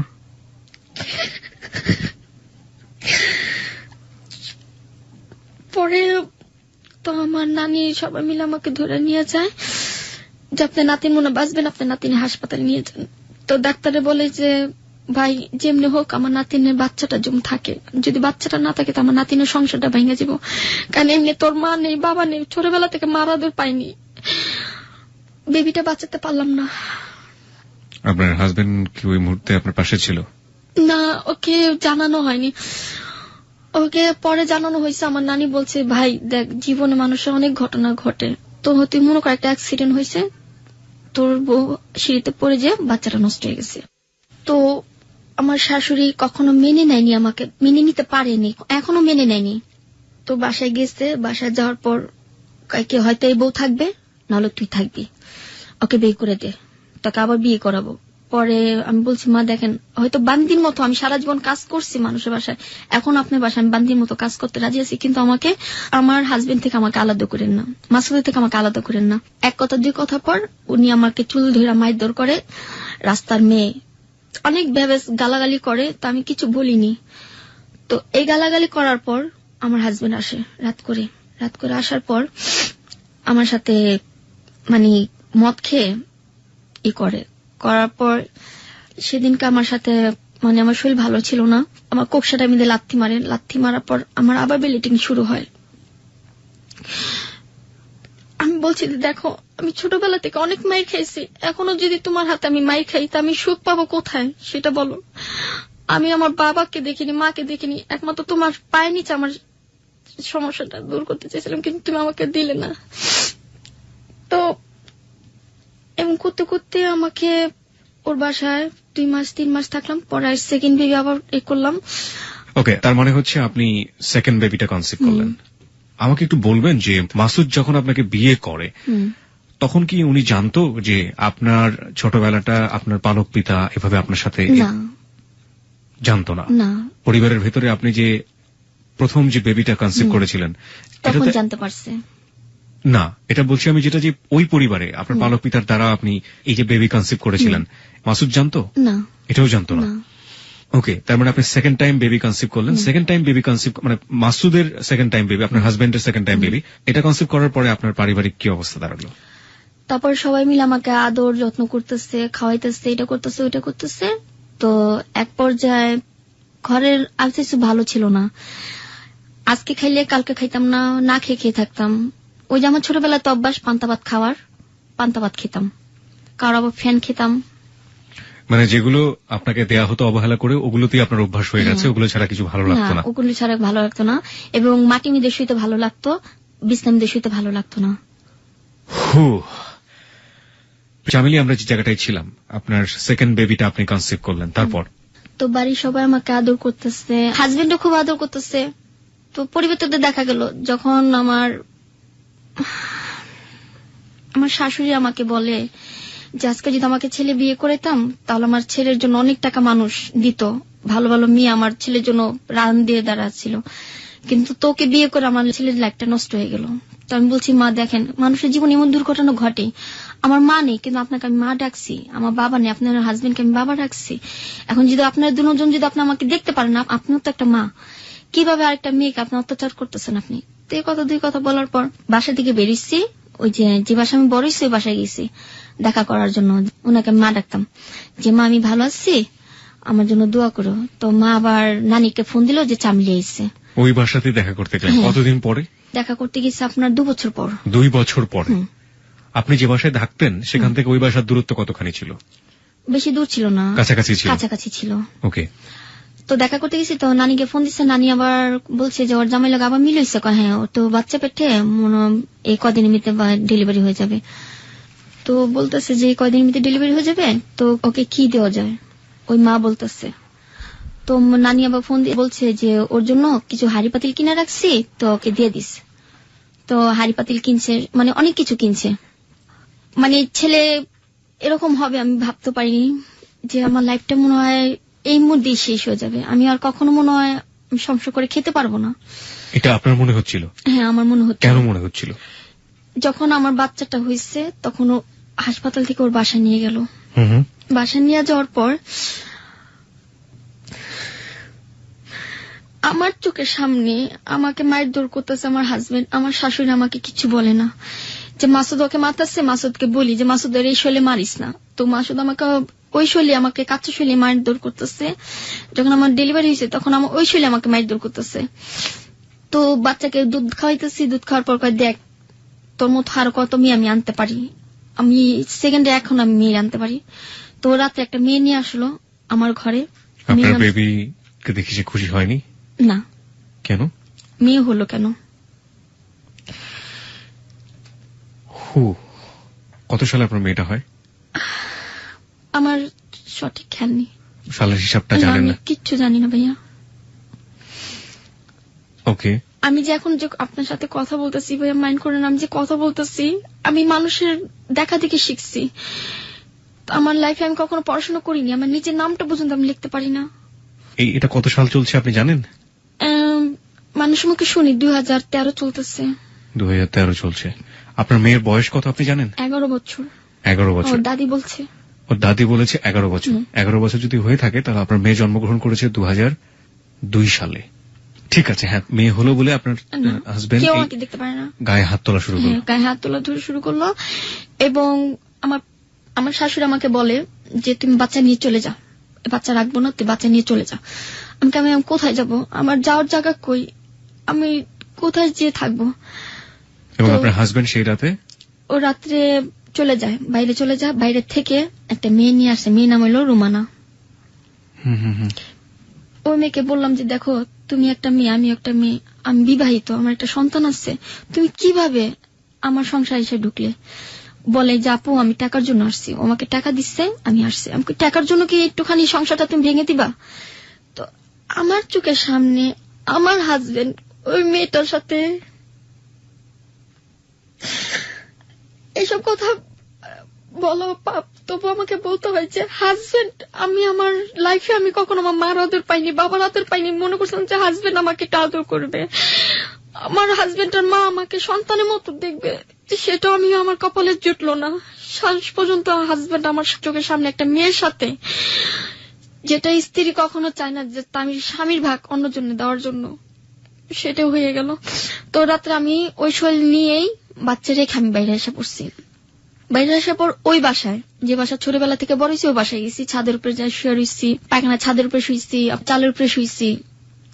কেউ আমাকে দেখতে পারেনি, কেউ ইটা মারছে, কেউ পানি মারছে, কেউ আবার নোংরা পানি মারছে আমাকে। মানে আপনার যাওয়ার আর কোনো জায়গা নেই, আমার কোনো, হ্যাঁ, নিজের হাজবেন্ডের বাড়ি ছেড়ে গিয়ে আপনি আবার সেই বাড়িতে চলে গেলেন, গিয়ে ওই বাড়ির ছাদের উপরে ঘুমাচ্ছেন, টয়লেটের ছাদের উপরে। আপনার বেবিটা কোথায়? বেবিটা এখন ওদের কাছে। না না, সেই মুহূর্তে আপনার বেবিটা কই? বেবি ওদের কাছে ছিল, আমি রেখে এসে পড়ছি। ওকে। আলা পরে কি করব ভাইয়া, পরে যে আমার শরীর ভালো না, তো দেখি কি প্রচন্ড ব্লিডিং হচ্ছে, তো ডাক্তারের কাছে গেলাম। আমার কাছে ওই মুহূর্তে টাকা ছিল না, তো কের বাসায় বলছে যে চামিলি 50টা টাকা দেবো, বাথরুমটা দিয়ে দে। চামিলি 10টা টাকা দেবো, কাপড় কাটা দিয়ে দে। চামিলি 20টা টাকা দেবো, আমার বাসন পালাটি দিয়ে দে। এমনি এমনি মানুষের টুকটাক কাজ করে ওষুধ পানি করতাম। তো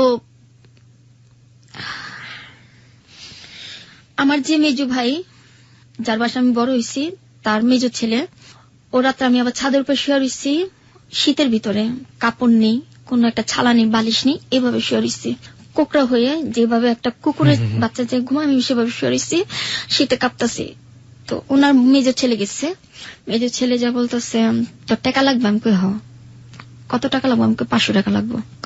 আচ্ছা ঠিক আছে নে। তখন আমার ইচ্ছা বিরুদ্ধে, আমি নিজের ইচ্ছায় ওর সাথে আমি ফিজিক্যাল করি। কার সাথে ছিল এটা? মেজো ভাই। মেজো ভাই মানে হচ্ছে আপনি যে পরিবারে বড় হলেন, তার মেজো ছেলে, তার মেজো ছেলের সাথে। ওকে, তারপর? তখন আমার সাথে থাকলো, থাকার পর হাতে যে 10 টাকা দিচ্ছে ভাই, আমি জানি না। তখন কি হলো ভাইয়া, আমাকে 10 টাকা কেন দিলেন? কি 10 টাকা? তোর সাথে আমি কিছু করছি? থাপ্পড় দিয়ে, কানাপট্টি থাপ্পড় দিয়ে সিঁড়িতে ফেলে দিল। ফেলে দেওয়ার পর ছাদে মিদে চিল্লাচিল্লি করলাম। ও রাতে আমাকে বাসা থেকে বের করে দেয় ওরা, যে তুই এলাকার ভিতরে পাড়া দিবি না, এলাকার মধ্যে যদি পাড়া দিস তাহলে তোরা মেরে ফেলবো।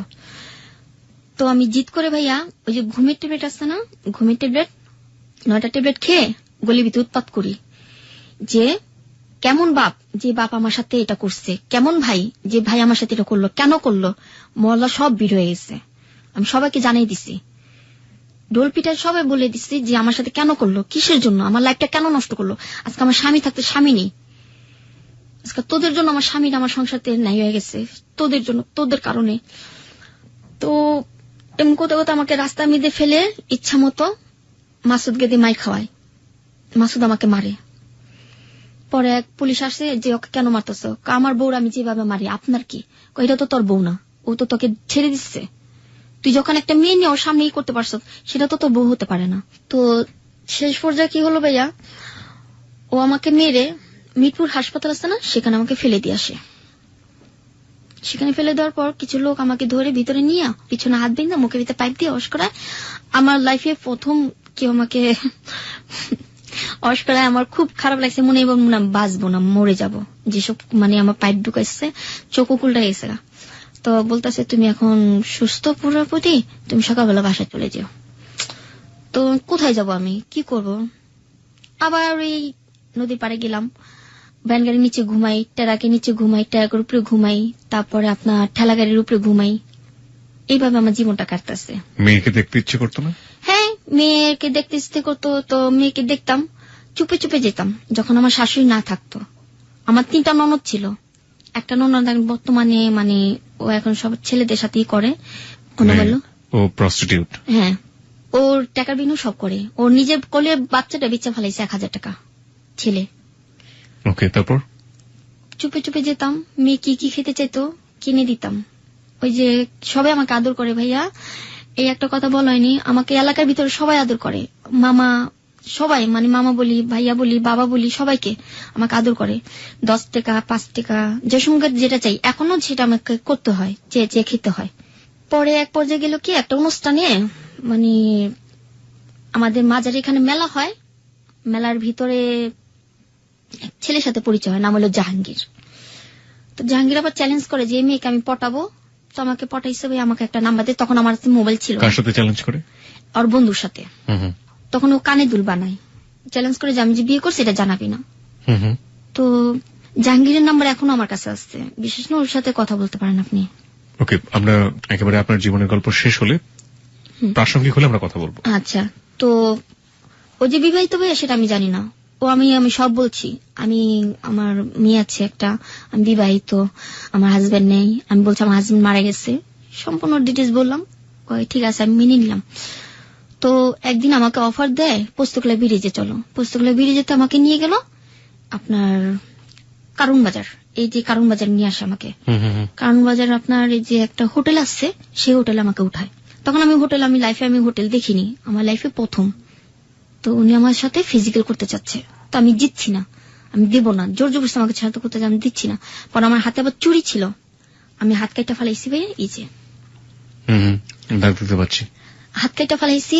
তো হাতে মিদে শিলে পড়ছে মনে করেন 16টা। ওই হাতে মিদে আমাকে কিস করতেছে, কপালে কিস করতেছে, সেদিনকে আমার সাথে ফিজিক্যাল করে।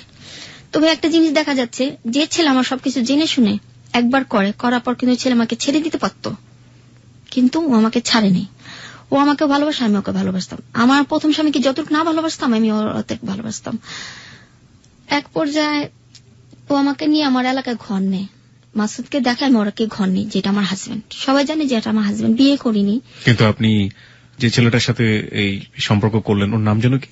জাহাঙ্গীর। জাহাঙ্গীর।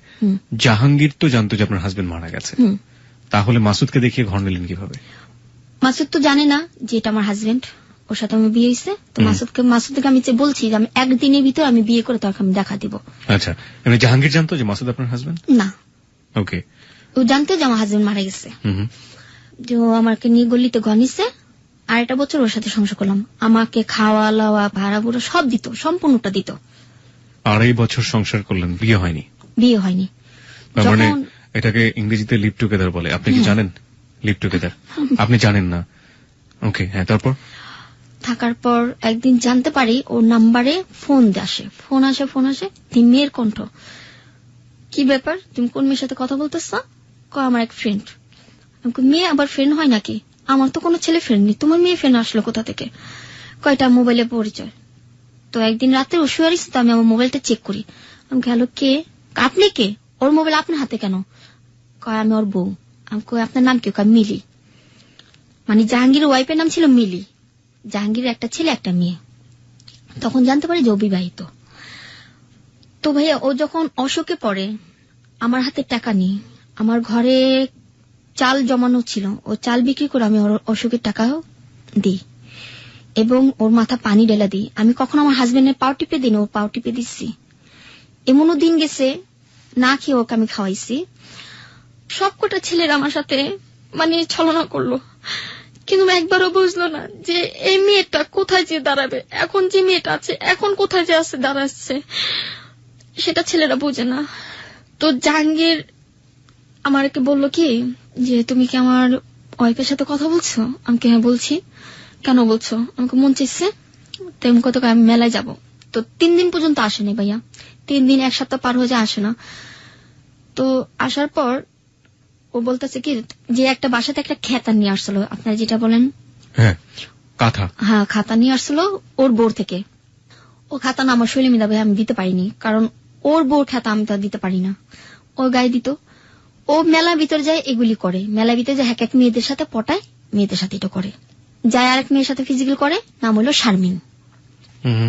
এটাকে পটালো কিভাবে?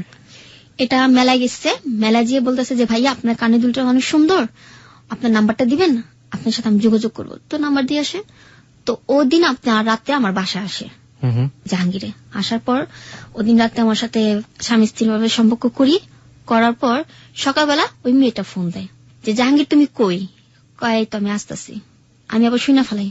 পরে ভাই আমি কি করছি, টাকা ভর্তি গেছি, মোবাইলটা নিয়ে গেছি। তো আমি শারমিনকে বললাম, শারমিন তুমি কি নাম্বারে ফোন দিছিল? হ্যাঁ। আমি কত বিবাহিত, তো 2টা বউ আছে, আমি একটা, আর বড় বউ নাম হলো মিলি। তুমি ওর সাথে কিভাবে সম্পর্ক করলে? আপনি ওর বউ? ও তো বিয়ে করেনি, ও তো বললো। আমি কই না, বিয়ে করছে, ওর 2টা বাচ্চাও আছে।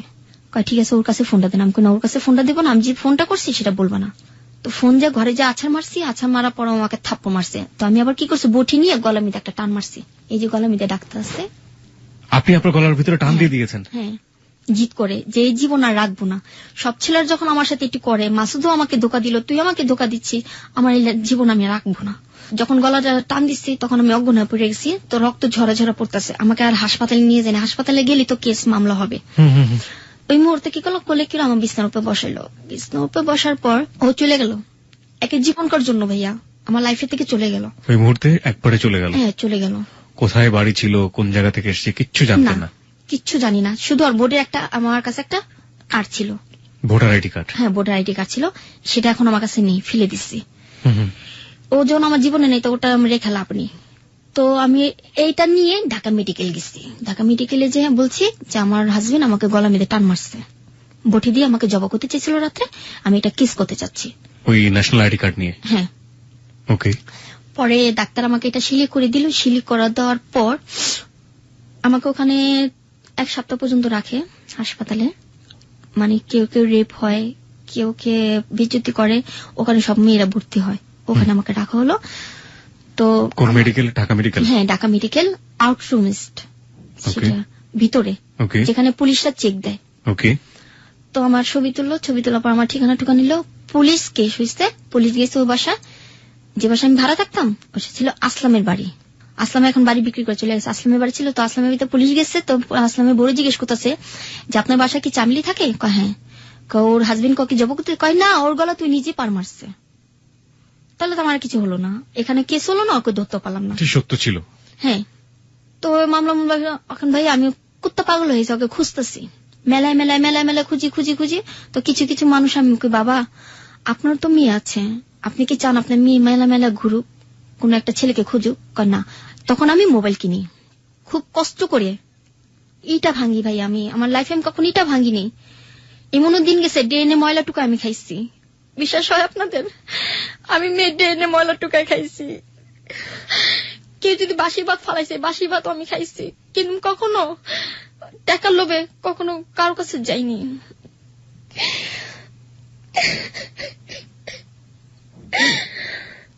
আমার লাইফে আমি কখনো পচা ভাত আমি খাইনি।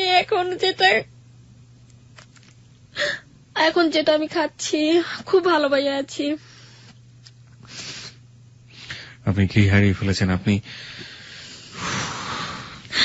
একটু রেস্ট নিন। আপনি কি বলছেন আপনি বুঝতে পারছেন না। আপনি একটু খেয়ে হারিয়ে ফেলেছেন, আপনি একটু কন্ট্রোল করুন নিজেকে।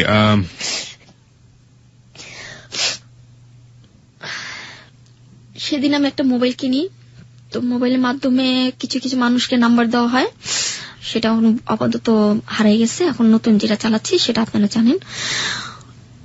ওই নাম্বার দিয়ে আমি অনেক যোগাযোগ করছি, পাইনি।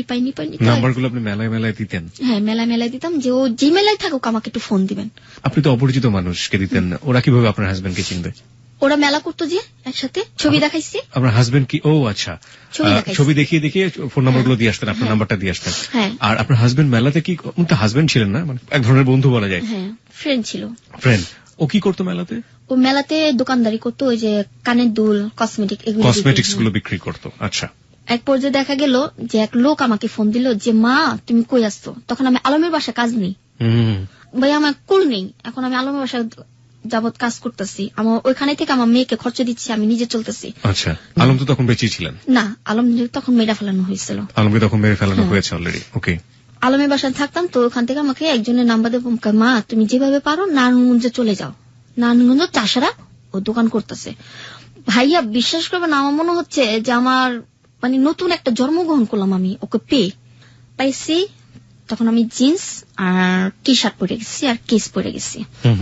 আমার ছোটবেলা তো অভ্যাস ছেলেদের মতো চলাফেরা, এখনো ছেলেদের মতো চলাফেরা করি। গেছি, যাওয়ার পর মানে আমাকে দেখে থতবত খেয়ে গেছে, শয়তান হাজির, মানে বলতেছে শয়তান হাজির। পরে পায়ের উপরে পা উঠে বললাম কি ব্যাপার, মোবাইল বন্ধ কেন? কয় তুমি এখান থেকে চলে যাও। কেন চলে যেতে বলছি? আমাকে তার নাম্বার দিয়ে। পর ওর নাম্বার দিল, নাম্বার দেওয়ার পর ওই নাম্বার ওর সাথে আবার যোগাযোগ হয়।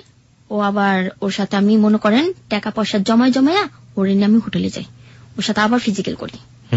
ওর সাথে ফিজিক্যাল করতে আমার খুব ভালো লাগতো, এই এতটুকুই। আমার হাজবেন্ডের সাথে ভালো লাগতো না, ওর সাথে যতটুকু ভালো লাগতো।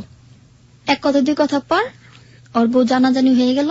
এই মেয়ে আবার তোকে ফোন দেয়, ও তো রাস্তার একটা মেয়ে, ব্যবস একটা গালাগালি করে আমাকে। তো আমি মাথা কিছু নিই না। তো যখন আমাকে ওখানকার ছেলেরা আমাকে মায়ের দৌড় করে, পাগলা অনেক মায়ের দৌড় করে। মায়ের দৌড় করার পর ওখান থেকে আমি আইসা পড়ি, আমি মামলাও করি, জিটি করি, এখনো মামলাটা মানে আছে, কিন্তু এখন তো তাকে ধরা হয়নি, জাহাঙ্গীরকে ধরা হয়নি, ওখান থেকে ও পালাই গেছে। পালা যাওয়ার পর ভাইয়া আমি সিদ্ধান্ত নেই যে আমি এ পথে নেমে যাব। যে বাচ্চার জন্য কিছু একটা করতে হবে আমার, এভাবে চলবে না। তো এক অনুষ্ঠানে আমি ডান্স করতেছি, তো ডান্স করার পর তো আমার মূল ওস্তাদ তার নাম হলো সুমন, সে আবার নতুন নতুন মেয়ে পেলে ফিজিক্যাল করে। যেমন এখন বর্তমান হয়েছে ডাইরেক্টররা যে কোনো একটা নতুন মেয়ে ঢুকাইতে গেলে তাকে আগে দেখতে হবে। এটা আপনি জানলেন কিভাবে? এটা আমি জানলাম কিভাবে, আমি এবিসিতে গেছি। এফডিসি? হ্যাঁ, এবিসিতে। তো এখানকার ডাইরেক্টররা বলতেছে যে মেয়ে তো ছোট, এই মেয়ে পারবে না, এই মেয়ে এসব কাজ করতে পারবে না। আলাপার আমার উস্তাদে বলতেছে একবার সুযোগ দেন, দেখেন পারে কিনা। তো জীবনে ফার্স্ট যে আমি এই পথে নামার জন্য, যে আমার ভাইয়ের সাথে নিজের ইচ্ছে করেছিলাম, আর আমার এই বন্ধুর সাথে, আর ওই যে 16 জন আমার সাথে যে করছে ওটা হলো জোর জবরদস্তি, আর যেটা আমার ভাইয়ের সাথে করছে আমার নিজের ইচ্ছা ছিল, আর যে আমার বন্ধুর সাথে করছে সেটা আমার মনে বতি ছিল। ভাই মানে পালিত ভাই? হ্যাঁ। ওকে।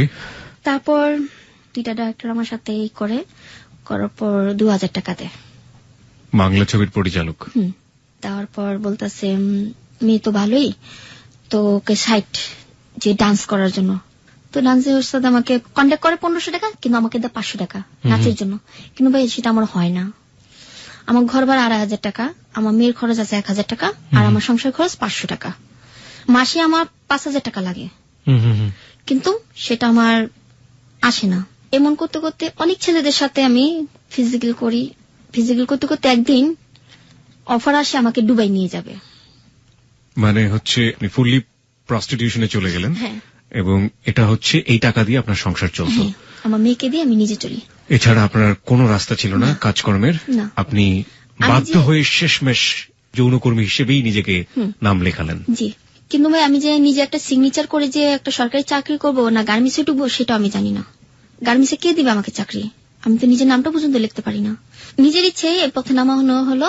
একজন অফার আসলো যে আমাকে দুবাই নিয়ে যাবে, তার নাম ছিল আবার তাহের। যে লোকটা আমাকে পাঠাবে তার নাম ছিল আবার মোস্তফা। ওকে। তাহের আমার নাম্বারটা নিয়ে যাওয়ার পর এই নাম্বারটা দিল আপনার মোস্তফাকে, যে মোস্তফা এই মেয়েটার সাথে যোগাযোগ করো, মেয়েটা ভালোই আছে, মেয়েটা চলবে তোমাদের এলাকামিতে দুবাইতে নেওয়া যাওয়ার জন্য। মোস্তফাকে নাম্বারটা দেওয়ার পর মোস্তফা আমার সাথে যোগাযোগ করলো। তো মোস্তফা এক মেয়েকে ফোন দিল, ওনার নাম ছিল আবার তানিয়া। ওর আবার সব মেয়েদের সাথে মানে তানিয়া এরকম করে অনেক মেয়েদের বাইরে পাঠানো হয় দুবাই। বলতেছে তানিয়া যে মেয়েটা তো ভালোই, মেয়েটা তো সুন্দর, তো ওর সাথে আর কোনো মেয়ে নেই। তা আমি আবার ভাবলাম যে আর কোনো মেয়ে, একটা মেয়ে আমাকে আগে দুবাই পাঠানো হোক, তারপর অন্য মেয়ের সাথে যোগাযোগ করা যায়। আপনাকে যে দুবাই পাঠাচ্ছে কি বলে দুবাই পাঠাচ্ছে? আপনাকে কি নাচের বিষয়, নাচ, ওখানে গিয়ে নাচ করবেন আপনি? ওখানে যে ডান্স করবো, বারে ডান্স। ও, বারে ডান্স করবেন আপনি। বাংলাদেশে আপনি যখন প্রস্টিটিউশনে যোগ দিলেন সেই সময় আপনি কি ধরনের কাজ করতেন, নাচ করতেন? হ্যাঁ, বিয়ের অনুষ্ঠানে, গায়ে হলুদ, জন্মদিন, মুসলমানিতে এরকম করে ডান্স করতাম। অনেক চিজ পেয়ে যেত, মানে আমি বারে কখনো ডান্স করিনি। বারে কখনো ডান্স করেননি? আর এই বিভিন্ন ফেস্টিভ যেগুলো উৎসব হতো সেখানে ডান্স করতেন। কি পরিমাণ টাকা পেতেন? পেতাম বকশিস হিসেবে মনে করেন আমার 1000 টাকার মতো পেতাম প্রত্যেকটা অনুষ্ঠানে। আর আপনি যে প্রস্টিটিউশনে গেলেন সেই প্রস্টিটিউশনটা কি ধরনের প্রস্টিটিউশন ছিল? লাইক আপনাকে রাস্তায় দাঁড়াতে হতো? হ্যাঁ। আমাকে একটু বলবেন যে কিভাবে কি করতেন? আপনি তো বলছেন ফিজিক্যালটা। না, আমি নট ফিজিক্যালি, আমি জানতে চাচ্ছি যে আপনাদের কালচারটা কি, কিভাবে কাস্টমার জোগাড় করতেন এবং কি ধরনের কাস্টমারের সাথে মিশতেন? না, মানে আমি ডান্স করতে গেলেই কেউ আমাকে পছন্দ করতো, ওর নাম্বারে ফোন যোগাযোগ করতো, তুমি কি নাচের ফাঁকে ফাঁকে আর কিছু করো? আমাকে হ্যাঁ, টাকা পেলে আমি সব জায়গায় যেতে রাজি আছি, আমার টাকা দরকার। কত টাকা দরকার? আমি কারোর সাথে কন্ট্যাক্ট করে যাই না। না, আমি যেটা বলতে চাচ্ছি আপনাকে, আমরা এক ধরনের কলগাল দেখেছি যারা রাস্তায় দাঁড়ায়, হ্যাঁ, দাঁড়িয়ে কাস্টমার কালেক্ট করার চেষ্টা করে। আপনি কি ওই লেভেলে ওখানে কখনো যাননি? ওখানে কখনো যাইনি। তার মানে আপনাকে যেটা করতে হচ্ছে আপনার নাচ থেকে আপনার কাস্টমার গুলো আপনি জোগাড় করতেন। ওকে, তো এরকম করতে করতে আপনার একসময় দুবাই যাওয়ার একটা পসিবিলিটি তৈরি হলো। আপনাকে বলা হলো যে আপনাকে দুবাইয়ে ডান্স করতে পাঠানো হবে, তাই তো? ডান্স করতে পাঠানো হবে, হ্যাঁ। তারপর তো আমাকে মতিঝিল একটা হোটেল আছে, ওই হোটেলে খুব ওই যে ভুনা খিচুড়ি বিক্রি করে, যেটা আপনারা বেশি পছন্দ করেন। তো আমাকে গিরিল দিল, গিরিল খেলাম। তো আমাকে কোল্ড ড্রিঙ্ক দিল, কোল্ড ড্রিঙ্কস। ওকে, কোল্ড ড্রিঙ্কের ভিতরে কি ছিল না ছিল আমি জানি না, তো আমি তারপর এটা বেশি পছন্দ করে খেলাম। খাওয়ার পর ভাইয়া আমি যেটা দেখলাম যে লোকটাকে 500 টাকার বান্ডিল গুনে গুনে দিচ্ছে মুস্তফাকে। যে মুস্তফা আপনাকে এরকম যাওয়ার জন্য, ওই মেয়েটা মুস্তফাকে টাকা দিল, ওই যে তানিয়া বেগম। তো টাকা দেওয়ার পর আমাকে বাসে উঠালো, আমাকে মনে মনে বাস দিয়ে কো যাবে। আপনি কোনো কিছু বলতে পারছিলেন না সময়টাতে? আমি নিজেও জানি না আমি তখন কেমন হয়ে যাচ্ছে, আমার মাথা মতো সব ঘুরে যাচ্ছে। তো বাসে উঠালো, বাসে উঠার পর এক বাসে তারেক বাস আমাকে নিয়ে গেল। তো যেখানে আমাকে নিয়ে গেছে সেটা হলো আপনার শ্যামলীতে উঠাইয়া আমাকে নিয়ে গেল আপনার যেটা বেনাফুল। ওকে, বেনাফুল বাস স্ট্যান্ডের কন্টেস্টেন্টের ওটার সাথে আমার কথা বলে, ওই মেয়ে কথা বললো। কথা বলার পর মেয়ের বেগের ভিতরে ভাইয়া প্রচন্ড টাকা। তো আমি ভাবতেছি যে এত টাকা পেলে তো আমি এক রাতে মালিক হয়ে যেতাম, তো এই টাকাটি কিভাবে চুরি করা যায়। আপনি ওটা ভাবতেছেন ওই সময়? ওইসব ভাবতেছি আমি। তো মেয়ে তো আমাকে হাত উন্না দিয়ে ওই মেন উন্নার সাথে বেঁধে রাখছে, তো আমি তো কিছু করতে পারতেছি না। তো ঘুম নৌকার এইটা যে বাসটা যে উপরে দা পার হচ্ছে ভাইয়া, ঠান্ডা আমার পশম খায় দাঁড়াই গেছে গা। ঠান্ডা যে একটা বাতাস আসছে, জানলাটা খোলা ছিল। তো উঠে দেখি কি, আপু এটা কোথায়? কয় কেন? তুই তো এখন পেলিং আছিস। আমি আপু আমি পেলিং এ? আমার কত সৌভাগ্য যে আমি পেলিং উঠতেছি। আমার অনেক লাইফে আমার যে আসলো, আমার শখ ছিল যে আমি পেলিং উঠবো, তাহলে আমি মনে হয় পেলিং এ। তো আমার মাথা মতো তো কি খাওয়াইছে আমি নিজেও জানি না। যখন আয়নাটা খুলে দেখি নদী, ওই যে বেরি দিয়ে যে পার হয় না, ওটাকে কি বলে, বেরি নাকি? আমরা শিওর, আমি কখনো যাইনি ভাবে।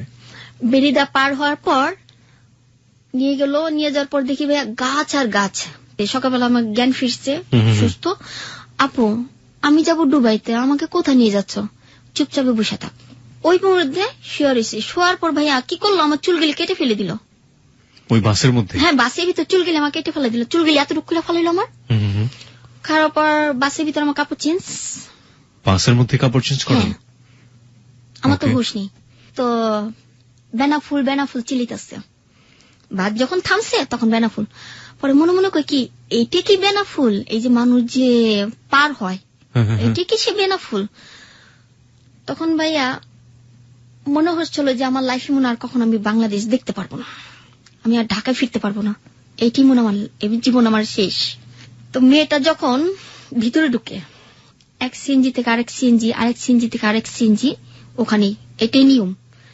তো বাংলাদেশে কিছু টাকা ওখানে দিয়ে যায়। ওখানে কিছু লোক আছে ওর পরিচিত, বলতেছে সুস্মিতা তুমি কি আসছো এখানে? হ্যাঁ।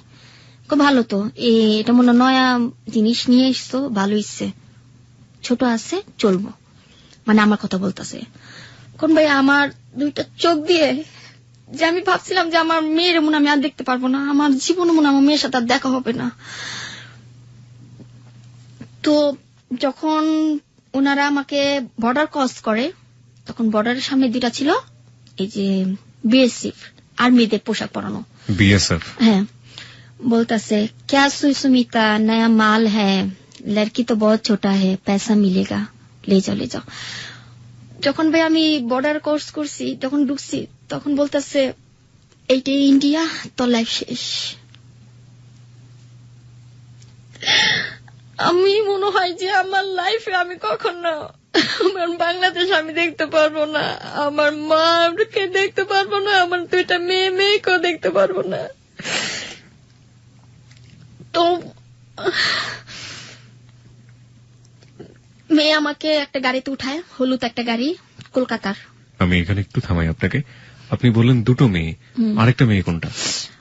সেটা হলো আমি একটা বাচ্চা পেয়েছিলাম, সেটা আমি পরের প্রশ্নে বলি। ওকে। তো আমাকে হলুদ গাড়িতে উঠায় কলকাতা শোনা কাছে যায় গি। হ্যাঁ, আমি ছোটবেলা থেকে হিন্দি পারি, তো হিন্দি ছবি তো দেখি, দেখতে দেখতে অভ্যাস হয়ে গেছে। কলকাতা শোনা কাছে যায় কি, হ্যাঁ। হলুদ গাড়িতে আরেকটা গাড়ি করলো, করার পর আমাকে নিয়ে গেল 94-এ, কলকাতা সোনাগাছি। 94-এ ওটা হলো মানে যে বাড়িটা নাম্বার 94। ওকে, 94 নম্বর বাড়ি। হ্যাঁ। কিছু কিছু মেয়েরা দেখি বাইরে দাঁড়া আসছে, কিছু ছেলেদের টানতাছে, কিছু কথা পর আমি দেখতেছি আর অনুমান করতেছি, এটি মনে হয় যে টিভিতে দেখি, যে কলকাতা ছবি দেখি, যে এটা মনে হয় এটা খারাপ জায়গা, আমার লাইফে আর কখনো বাংলাদেশ রাখা হবে না।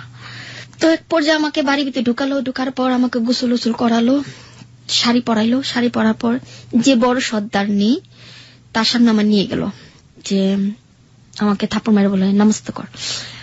নমস্তে মাইজি, इसका नाम क्या है? इसका नाम पूजा घोष है। আমার নাম পূজা ঘোষ রাখছে ইন্ডিয়াতে। আর ওই মেয়ের নাম হলো সুস্মিতা বোস। ওকে, আসল নাম ছিল? আসল নাম ছিল তানিয়া বেগম। তানিয়া বেগম। ওনার সম্পর্কে আপনি কতটুকু জানেন? উনি বাংলাদেশে উনি নাকি কি বলে এটাকে, ওই যে বেরিয়েছে যে ইয়াবার ব্যবসা করতো। ওনার পরিবার কোথায় থাকে? না, ওনার হাজবেন্ড নেই। উনি ইন্ডিয়াতে অনেক গিলে হাজবেন্ড মানে ই করছে, এটা আমার হাজবেন্ড, এটা আমার হাজবেন্ড, এক রাত্রে একটা করে হাজবেন্ড বানায় ওনার কাজের সুবিধার্থে। হ্যাঁ, কাজের সুবিধার্থে। ওনার একটা ছেলে আছে, কিন্তু এই ছেলেটা কার এটা কেউ জানে না। কেউ জানে না। ওকে। তারপরে আমাকে যে রুমে রাখা হলো, আমার একটা আলাদা রুম দিচ্ছে। তো ছোট ছোট স্কার্ট পরে, মানে কি বলবো ভাইয়া,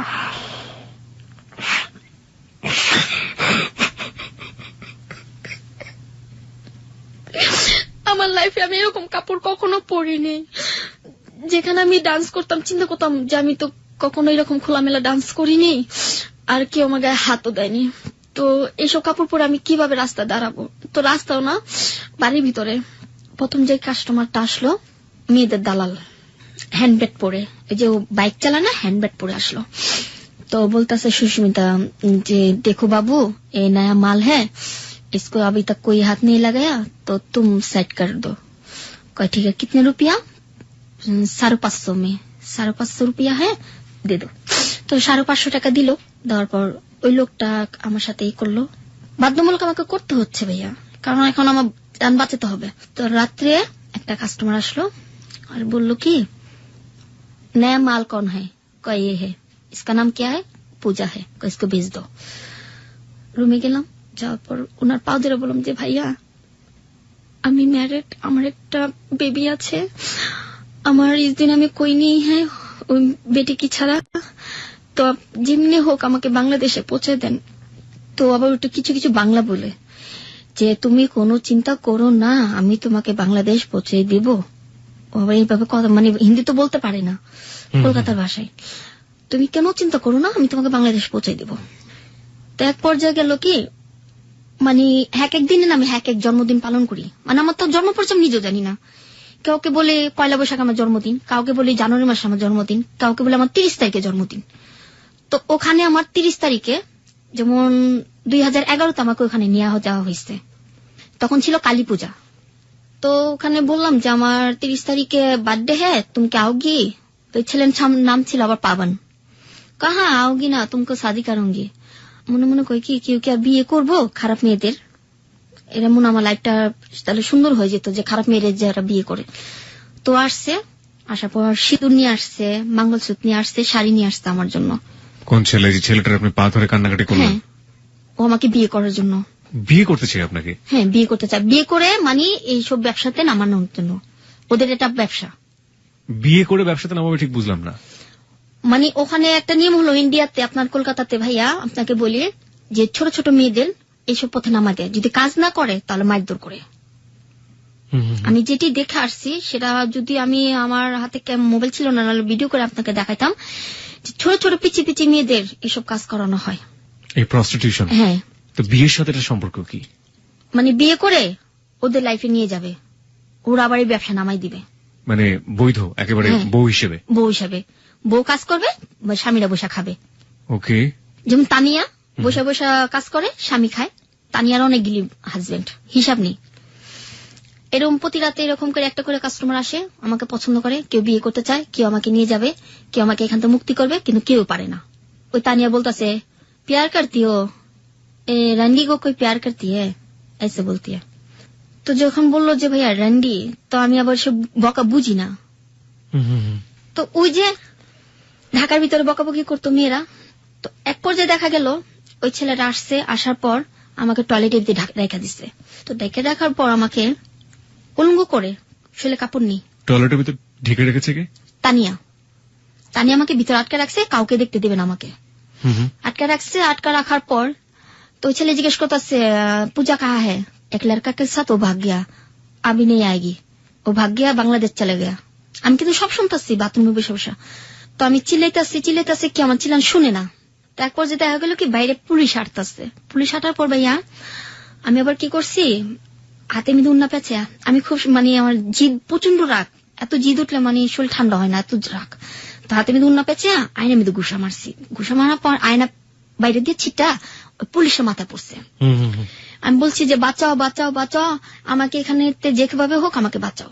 তো পুলিশ মনে গেছে যে अभी अभी इस रूम से कोई लड़की आवाज कर रही है मुझे बचाओ बचाओ बचाओ, कौन है लड़की? আল্লাহ পরে বাথরুমে থাপড়াইতেছি, বাথরুম খুলে দেয়, আমি পুরো উলঙ্গ, আমি এভাবে বসে রয়েছি ভাইয়া। তো বসার পর ওই লোকটা বলতেছে এ লড়কি মালকিন कौन है? আলম বললাম জি ভাইয়া ও লড়কি है, बांग्लादेश में इसका नाम तानिया बेगम है, आया इसका नाम सुष्मिता है, ठीक है। পরে বললো যে তোমাকে কত টাকা থেকে আনছে? আমি বলছি 21,000 টাকা দিয়া। তোমার ঢাকায় কে কে আছে, বাংলাদেশে কে কে আছে? আমাদের কি বলতো জানেন? বেঙ্গলি। ये लड़की बेंगुली है, कितने रुपया में खरीदने लिया? 2100 रुपया, 21,000 में। तुम कौन कौन है? मैंने बोला मेरे दुनिया में कोई नहीं है, मेरी एक बेटी है, আমার একটা মেয়ে আছে, ওই মেয়ে আমার সবকিছু, আমার আপন বলতে কেউ নেই। তো ওনারা কি করলো, আমাকে কাপড় পেঁচাইয়া থানায় নিয়ে গেল। থানায় নিয়ে গেল, ওই মেয়েরও নিয়ে গেল, ওই মেয়ের লগে যে ছেলেটা ছিল ওই ছেলেটাও নিয়ে গেল, আরেকটা মেয়ে ছিল বাংলাদেশে, ওই মেয়েরও নিয়ে গেল। ওই যে মেয়েটা নিয়ে গেছে ওই মেয়ের নাম ছিল আবার কথা, কথা ছিল। ওই মেয়েটা মনে করেন বাংলাদেশেতে এতটুকু কালেতে মেয়েটারে নিয়ে এসে এই অবস্থা করছে। তো ওর কি ফ্যামিলি ছিল বাংলাদেশে? হ্যাঁ, আর সব ছিল। কিভাবে নিয়ে আসলো? ওকে চাকরির কথা বলে, কাজের বাসা বাড়ি কাজের কথা বলে নিয়ে আসছে। আসা মনে করেন এখন ওর 12 বছর হয়ে গেছে, বিয়ের বয়স হয়ে গেছে। মানে ও যখন সাবালিকা হয়নি তখন থেকে ওখানে ওকে রেখে এখন এই কাজ করাইছে। পারভার্টনেস যে কত মারাত্মক হতে পারে বলার কোনো ভাষা নেই, কি মন্তব্য করবো খুঁজে পাচ্ছে না এবং ব্রেন কাজ করছে না।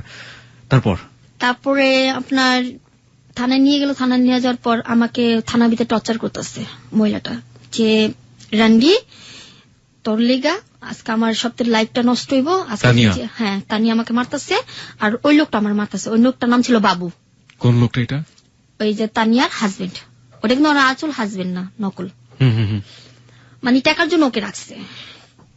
তো তানিয়া ওখান থেকে আমাদের মেডিকেল রিপোর্ট করাইলো। সকালবেলা আমাকে কোর্টে নিয়ে যাবে, দমদম কোর্টে। ওটা ছিল আপনার বারাসাত থানা, ইন্ডিয়ার 1 নম্বরই বারাসাত থানা। তো ওখান থেকে নিয়ে গেল, আমাদের মেডিকেল রিপোর্ট করাইলো। আমাকে জিজ্ঞেস করলো যে তুমি কি প্রেগনেন্ট? আমি কই না। তুমি কোন মাসে কি হয়েছিল সব ভাঙা বলো। আমি বলছিলাম না আমি হই না, আমার শরীর বন্ধ আছে। 5 বছরের জন্য আমি যেটা করছি যে আমার সন্তান হবে না, যে সবার সাথে তো এই কথা, 5 বছরের জন্য আমার সন্তান হবে না, এটার জন্য ব্যবস্থা করে নিয়েছিলাম। তো ওনাদের আবার বলিনি যে আমার কোনো রোগ নেই। আমি একটু থামাচ্ছি আপনাকে। আপনি যেই সন্তান বিরতিকরণ যে ব্যবস্থা আপনি গ্রহণ করেছেন, এটার পরে আপনি এক ধরনের ওয়ার্ড আছে ইংরেজিতে সেফ সেক্স বলে, যে নিরাপদ যৌন সম্পর্ক, আপনি নিশ্চয়ই জানেন এটা। এই যে আপনি যেটা বর্ণনা দিচ্ছেন, যে ধরনের কাস্টমারদের সাথে আপনি মিশতেন, তাদের সাথে কি আপনার সম্পর্কটা নিরাপদ ছিল? কারণ আপনি নিশ্চয়ই এইডস রোগের কথা জানেন, বিভিন্ন ধরনের রোগ হওয়ার সময়, কারণ একজন মানুষের শরীরে যদি এই অসুখগুলো থাকে তাহলে ওটার যে ভাইরাসটা আছে সেটা ফ্লুইড দিয়ে আপনার শরীরে প্রবেশ করতে পারে। কিন্তু একইভাবে আপনার শরীরে যদি সেটা থাকে, যারা আপনার সাথে কাজটা করছে, আপনার শরীরে ফ্লুইডটা তাদের শরীরে প্রবেশ করে, তাহলে তাদের ওই ভয়াবহ রোগটা হতে পারে। না ভাই, আমি দেখা মানে মানুষকে যে ডাক্তারের যেটা, আমি কিছু 2 মাস আমি মিরপুর হাসপাতালে চাকরি করছিলাম নার্সের। তো ওনারা আমার কাজ দেখে অনেক সন্তুষ্ট হয়েছে, যে মেয়েটা তো ভালোই কাজ জানে, মেয়ে তো পড়ালেখা জানে, এত সুন্দর কাজ কিভাবে জানে, সুই কিভাবে দিতে হয় না দিতে হয়, এবং স্বামী স্ত্রীরা যে মিলেমিশে করে সেটার মধ্যে কি করতে হয় সেটাও জানি। আমি ওইটা ছাড়া ইউজ করি না। মানে আপনি যে সম্পর্কটা ছিল আপনার, সেটা নিরাপদ সম্পর্ক ছিল আপনার ধারণা মতে। ওকে, ঠিক আছে। হ্যাঁ, তারপর কি হলো ইন্ডিয়াতে? তারপর আপনার ইন্ডিয়াতে ওখানে আমাদের নিয়ে গেল দমদম কোর্টে, বারাসাত কোর্টে নিয়ে গেল। বারাসাত কোর্টের থেকে কোর্টের ভিতর আমার ইচ্ছা মতো মারতেছে। কোর্টের পুলিশ কি করছে তাহলে? না, আমরা যে গারো তো একটা এক গারদের মধ্যে সবগুলোকে রেখেছে। ওকে, গারোদের ভিতরে আছি, তো গারোদের আমাকে লাথি করতেছে। পরে বলছে আমার কি দোষ, তোমরা কেন আমাকে বাংলাদেশেতে নিয়ে আসছো? আমি তো বাংলাদেশে আমি যেতেছিলাম দুবাইতে, কিন্তু তোমরা যে এখানে আমাকে বিক্রি করে ফেলবে সেটা তো আমি জানি না। তো এমন করতে করতে করতে আমাকে নিয়ে গেল কোথায়, আমরা সবাই মিলে গেলাম দমদম জেলখানায়। 8টা মাস ভাইয়া আমি জেল খাটছি। আমার লাইফে আমি কখনো জেলখানা দেখিনি। জেলখানা আমি কাঁদছি আর খালি বলছি, আল্লাহ আমি যদি কোনো ভালো কিছু করে থাকি তো আমাকে জেলতে মুক্তি করে দিও, আমি যদি কারো উপকার করে থাকি তো উপকার প্রতিদান আমাকে দিও, আমি কারো ক্ষতি করিনি, ঠিক আছে, মানুষ আমাকে ক্ষতি করছে। 8টা মাস জেল খাটছি। ওখানকার এক জেলারকে আমি বলছি, বাবা मेरे तो दुनिया में कोई नहीं है, मैंने आपको बाबा बोला तो आपको कुछ माइंड लगा, कोई नहीं, कोई তোমার হাজবেন্ড নেই, মানে উনি আমাকে বাংলা বলতেছে, আমি বলতেছি আমি কই না আমার হাজবেন্ড নেই, আমার হাজবেন্ড মারা গেছে। ওনাকে বলছি যে মারা গেছে। এখন যেটা মানুষের কাছে বলি যে আমার হাজবেন্ড মারা গেছে, আমি ওর সাথে আমার কোনো রিলেশন নেই, মারা গেছে, আমার একটা মেয়ে আছে, আমার আব্বু আম্মু কেউ নেই। কে বলছে তোমার কেউ নেই? আমি আছি না, আমি তোমার বাবা না, সমস্যা নেই, চিন্তা করো না। তো ভাই ওখানে দুবলা কাটতাম, বাথরুম গোসলখানা দিতাম, সবার কাপড় চোপড় ধুয়ে দিতাম। তো কিছু জেলার আমাকে টাকা দিত, কোকেন্ট, কাগজের কোকেন্ট দিত। তো বাইরে গেলে ওটা আবার টাকা হয়ে যেত, টোকেন, ওটাকে টোকেন বলে। হ্যাঁ, তো ওটা দিয়ে 5 টাকা দিয়ে পাউডার কিনে খেতাম, 5 টাকা দিয়ে দুধ কিনে খেতাম। এখনো 5 টাকা প্যাকেট দুধ, 5 টাকা করে ডিম। তো যখন লিলিস পাইছি, ওই লোকটা ওরা সবাই লিলিস পাইছে, যে তুমি তো আজকে লিলিস পেয়ে গেছো গা। তো ভাইয়া যখন লিলিস পাইছি, আমার মনে হয় লাইফে এই প্রথম কেউ আমাকে আদর করতেছে, বুকে টেনে কান্না করতেছে। যে একটা সন্তানকে কিভাবে আদর করে, সে আদরটা সেদিন আমি পাইছি। যে মা, তুমি কখনো যদি আমার কথা মনে করো তো কলকাতায় এসো, আমি তোমাকে সাহায্য করব। যে তোমার তো মা নেই, বাবা নেই, আমি তোমাকে আজকে সব। ওই লোকটা আমাকে বলল। ভদ্রলোকের নাম কি ছিল? ভদ্রলোকের নাম ছিল আপনার মনে নেই আমার। ওকে। উনি আমাকে অনেক আদর করছে, যেখানে আমি আমাকে চেক দিচ্ছে। কিন্তু কিছু কিছু মেয়েরা দেখতাম পুলিশদের সাথে যা করতো, কিছু কিছু মেয়েরা আবার দেখতাম ওখানে প্রেগনেন্ট হয়ে যেত, কিছু কিছু মেয়েরা ওখানে বাচ্চা হয়ে যেত। বাচ্চাগুলো কি হতো? বাচ্চাগুলো ওখানে দিয়ে দিত, জেলখানে দিয়ে দিত মানুষদের। কিন্তু কার বাচ্চা, কিসের বাচ্চা কেউ জানতো না। তো মনে হতে ভয় লাগতো যে আমার কি এরকম হবে, এরকম কি আমার সাথেও করবে। পরে যখন ওই জেলারটা বলে যে তোমার সাথে কোনো কিছু হবে না, তুমি চিন্তা করো না। উনি জেলার ছিলেন ওখানকার জেলার ছিল। ওকে। তো ওখানকার সবাই আমাকে আদর করছে ভাইয়া। আমি কিছু ওই যে এখন হাসির কথা কি, কিছু বাচ্চাদের কান্না করতে পারি, তারপর কুকুরদের ডাক দিতে পারি, তারপরে ছাগলদের ডাক দিতে পারি। তো ওনারা আমাকে আবার ভালোবাসতো, এরকম এগুলো শুনে শুনে ওনারা ভালোবাসতো। ওনাদের মানে মন জয় করতাম। তারপরে দুবলা কাটতাম, গাছ বুনতাম, গাছে পানি ডালতাম। তারপরে যারা বুড়ো তাদের গোসল করাই দিতাম, আমি নিজে ডইলা গোসল করে দিতাম। একদিন দিত মাছ, একদিন দিত ডিম, আরেকদিন দিত আপনার মাংস। আবার ওখানে আমরা রান্না করে খেতাম। রুটি দিত ভাইয়া, রুটি মিলেও মেডিসিন, সব খাবারের ভিতরে মেডিসিন। কেন দিত, কিসের জন্য দিত জানতাম না। পরে জানতাম যে যেটা সেক্সের জন্য, মানে সেক্স ডিমান্ডটাকে ডিক্রিজ করার জন্য। হ্যাঁ। তো যখন আমি লিলিস পাইছি, জেলাটা আমাকে ধরে অনেক কান্না করলো, যে বলল যে যখন তোমার প্রয়োজন পড়বে তুমি আমাকে বলো, আমি তোমাকে বাংলাদেশ থেকে এখানে নিয়ে আসবো আমার কাছে রাখার জন্য। কিন্তু ভাই আমি আর যেতে চাই না। তখন এখান থেকে লিলিস পাইছি, ওই মহিলাটা যে তানিয়া বেগম, সে আমাকে বলে তোকে তো বাংলাদেশে পাঠানো হবে না, তোর কিডনি বেচবো, চোখ বেচবো, তারপরে টাকা ঋণ শোধ করবো। আমি যখন শুনি যে আমার কিডনি বিক্রি করা হবে, চোখ উঠানো হবে, তখন আমি ভাবি যে আল্লাহ, আমার মনে হয় লাইফে মনে আমার মেয়েকে আর দেখতে পারবো না এই চোখ দিয়ে, আমার মেয়েকে মনে হাত দিয়ে আমি আদর করতে পারবো না। তখন দৌড় পেরে হাওড়া ব্রিজ আছে না, ওইখানে চলে যাই। তখন গিরি গিরি শীত, বৃষ্টি পড়তেছে, শৈলে কাপড় নাই, এভাবে কোকড়া হয়ে কাঁদতেছে। তো যেদিন আমরা ছাড়া পাই, ওদিন ওই লোকটা ছাড়া পায়। ঠিক আছে, আমি আমার টিপসই এখনো মানে দেখাইছি। তো বলতেছে, মানে বাংলা কথা বলতেছে, এই মেয়ে তুমি কাঁদতেছো কেন? আমি কই ভাইয়া একটা রাতকে আপনার বাসা আমাকে রাখবেন, খুব বিপদ, আমি একটা মেয়ে হয়ে কোথায় যাব, যদি কেউ আমাকে মেরে ফেলে, কেউ যদি আমাকে নিয়ে বিক্রি করে ফেলে। আবার তুমি কি জেলে থেকে ছাড়া পাইছো? আমাকে হ্যাঁ ভাই, এই যে আমার হাতে টিপসই আছে, আমি জেলে থেকে ছাড়া পাইছি। আমিও তো আজকে জেলে থেকে ছাড়া পাইছি। ওর নাম ছিল আবার আশিক। ও আবার বলতেছে যে চলো আমার বাসায়। তো ভাইয়া ওর রুম দেখে আমার লাইফে আমি এত বড় রুম দেখিনি। এই যে রুমটা আমার জন্য, আর পাশের রুমটা হলো ওর। কিন্তু ও যে আমার গায়ে হাত দিবে এটা পর্যন্ত করেনি, বোনের চেয়ে বেশি দেখছে।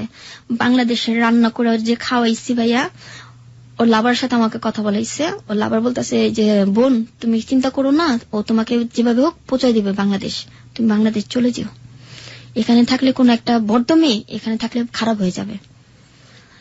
তো ভাইয়া একটা নাম্বার ছিল আমার। কার নাম্বার ছিল জানেন? আমার ওস্তাদের নাম্বার।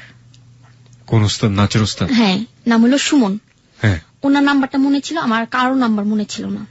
ওস্তাদের সাথে কথা বললাম। এই ওস্তাদ যেও আপনাকে শারীরিক সম্পর্ক থেকে বাদ দেয়নি? না, উনি আমার সাথে কিছু করেনি। কিছু করেনি? না, উনি আমাকে বোনের মতো দেখছে। ওকে। এখনো সেটা দেখে। আমি ফোন দিলাম, ওস্তাদ আমার জন্য কান্দা দিচ্ছে যে তুই কবে আসবি বাংলাদেশে। ওস্তাদ আপনি যেমনে পারেন আমার জন্য কিছু টাকা পাঠান। কয় টাকা তো এখান থেকে পাঠানো যাবে না, তুই এক কাম কর, ওনারকে বল তোকে টাকা দেওয়ার জন্য। তো যাকে আমি ভাইয়া বলছি উনি আমাকে 16,000 টাকা দিচ্ছে। 16,000 টাকা? হ্যাঁ, 16,000 টাকা দিচ্ছে, সব ইন্ডিয়ার টাকা। তো আমি তো ইন্ডিয়ার টাকা কত ভাঙলে কত হয় সেটা জানি না।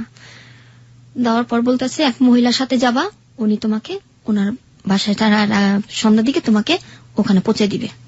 বর্ডার ক্রস করতে পারতাছি না ভাইয়া, বর্ডারের মধ্যে সব খাড়া হয়েছে, কি জানি বিএসএফ। হ্যাঁ, বিএসএফ রা খাড়ানো। তো বিএসএফ রা খাড়ানো, তো উনি বলতেছে যে তুমি তো হিন্দি কথা পারো, তোমাকে জিজ্ঞেস করলে তুমি উত্তর দিও। আমাকে ঠিক আছে। তো খালি বাবার লোকনাথের নাম নিচ্ছি, আমি লোকনাথের খুব ভক্ত। তো বাবা লোকনাথ? হ্যাঁ। আপনি জানেন না আপনি হিন্দু না মুসলিম? না, আমি নিজেও জানি না। ওকে। আমি এখনো ওই যে দুর্গাপূজা আসলে দুর্গাপূজা মিদে শরিক হই, ডান্স করি, পূজা করি। কালী পূজার মধ্যে যোগান দেই। সবাই বলে যে তুমি কি হিন্দু, তুমি তো মুসলমানরা কখনো তো উড়ু করতে পারে না, তুমি কেন করো? আপনি ওটা করেন, আপনি মুসলিম যে রীতিগুলো সেগুলোও পালন করেন। এখন আপনি নামাজ পড়েছেন কখনো? হ্যাঁ, নামাজ পড়ছি। ওই যে আল্লাহ আল্লাহ বলে যতটুকু আল্লাহ যতটুকু সূরা কালাম তো কিছু আপনাকে কেউ কখনো শেখায়নি? না, মানে এতটুকু জানি লা ইলাহা ইল্লাল্লাহু মুহাম্মাদুর রাসূলুল্লাহ, এতটুকু। এর বাইরে আপনি কিছু জানেন না? এর বাইরে আর কিছু জানি না, এটা শিখছি মানুষের দেখা দেখি। ওকে, তারপর কি হলো? তো উনি আমাকে 16,000 টাকা দিল। তো 16,000 টাকা দিয়ে বলল যে একটা মহিলা আসছে আমার বাসা কাজ করে, তো তুমি ওর সাথে যোগাযোগ করো। ওই মহিলাকে ফোন দিয়ে আনাইছে। তো আনার পর বলল যে মাসি ওকে যেভাবে পারো বাংলাদেশে পৌঁছে দাও। তো বাংলাদেশে পৌঁছে দেওয়ার জন্য বলতেছে ওর কাছে কি আছে, আমি টাকা দিয়ে দিচ্ছি, ও যেতে পারবে। তো যাওয়ার পর ওই মাসি তার বাসা নিয়ে গেল। তো আমার একটা বার চুরির অভ্যাস ছিল ভাইয়া, মানে যেকোনো কিছু দেখলে আপনি চুরি করতেন? হ্যাঁ, সুন্দর একটা জিনিস দেখলে আমি চুরি করতাম। তো এখানে ছিল আবার সিঁদুরের কোটা, ওটা ছিল আবার চান্দির। ওটা আমি আবার লগে নিয়ে আসিনি। যে মহিলার বাসা আমাকে নিয়ে গেছে ওই মহিলা ছিল আবার প্রেগনেন্ট। হ্যাঁ, ওই মাসির ছেলের বউ। তো মাসির ছেলের বউকে আমি আবার দিয়ে দিলাম যে বৌদি এটা আপনি রেখে দেন, আপনার কাজে দিবে, আপনি সিঁদুর শুধু রাখলে কপালে দিতে পারবেন, এটা রেখে দেন। কইটা কই পাইছো? আমি যেখান থেকে পাই, আপনাকে আমি গিফট করছি, এটা রেখে দেন। রেখে দেওয়ার পর আমাকে পুরান কতরি কাপড় চুপড় দিল। তো আমি তো এগুলি পরার অভ্যস্ত নই, যে ছিঁড়া ফাড়া কাপড় আগে যেটা পরছি এখন তো সেটা পরবো না আমি। তো ওইটা আমি গাঠি বেঁধে নিয়ে আসছি। তো জেলখানা যে আমি ছিলাম, জেলখানা বসে যে একটা খেতা সিলি করছিলাম, এই খেতাটা আমি লগে করে নিয়ে আসছি। আমাকে নিয়ে গেল কোথায়? বর্ডার যখন আমি ভিতরে ঢুকলাম তো বেশিবরা জিজ্ঞেস করতেছে এ লড়কি কাহা যাওগি? मैंने बोला मेरे दीदी रहती है यहाँ पर, वो प्रेग्नेंट है, उसको पास जाएंगे। कहाँ पर तेरा दीदी? हमको उधर। नाम क्या है? हमको दीदी का नाम पूजा है। तुम्हारा नाम क्या है? मैंने बोला मेरा नाम तानिया है।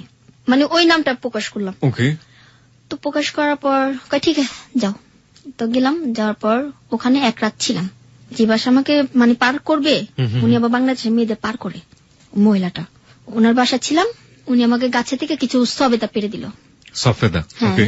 রাত্রে ওনার আবার কালী পূজা মিদে ডান্স করতেছে, তো আমার আবার ডান্স করার মুড এসে পড়েছে।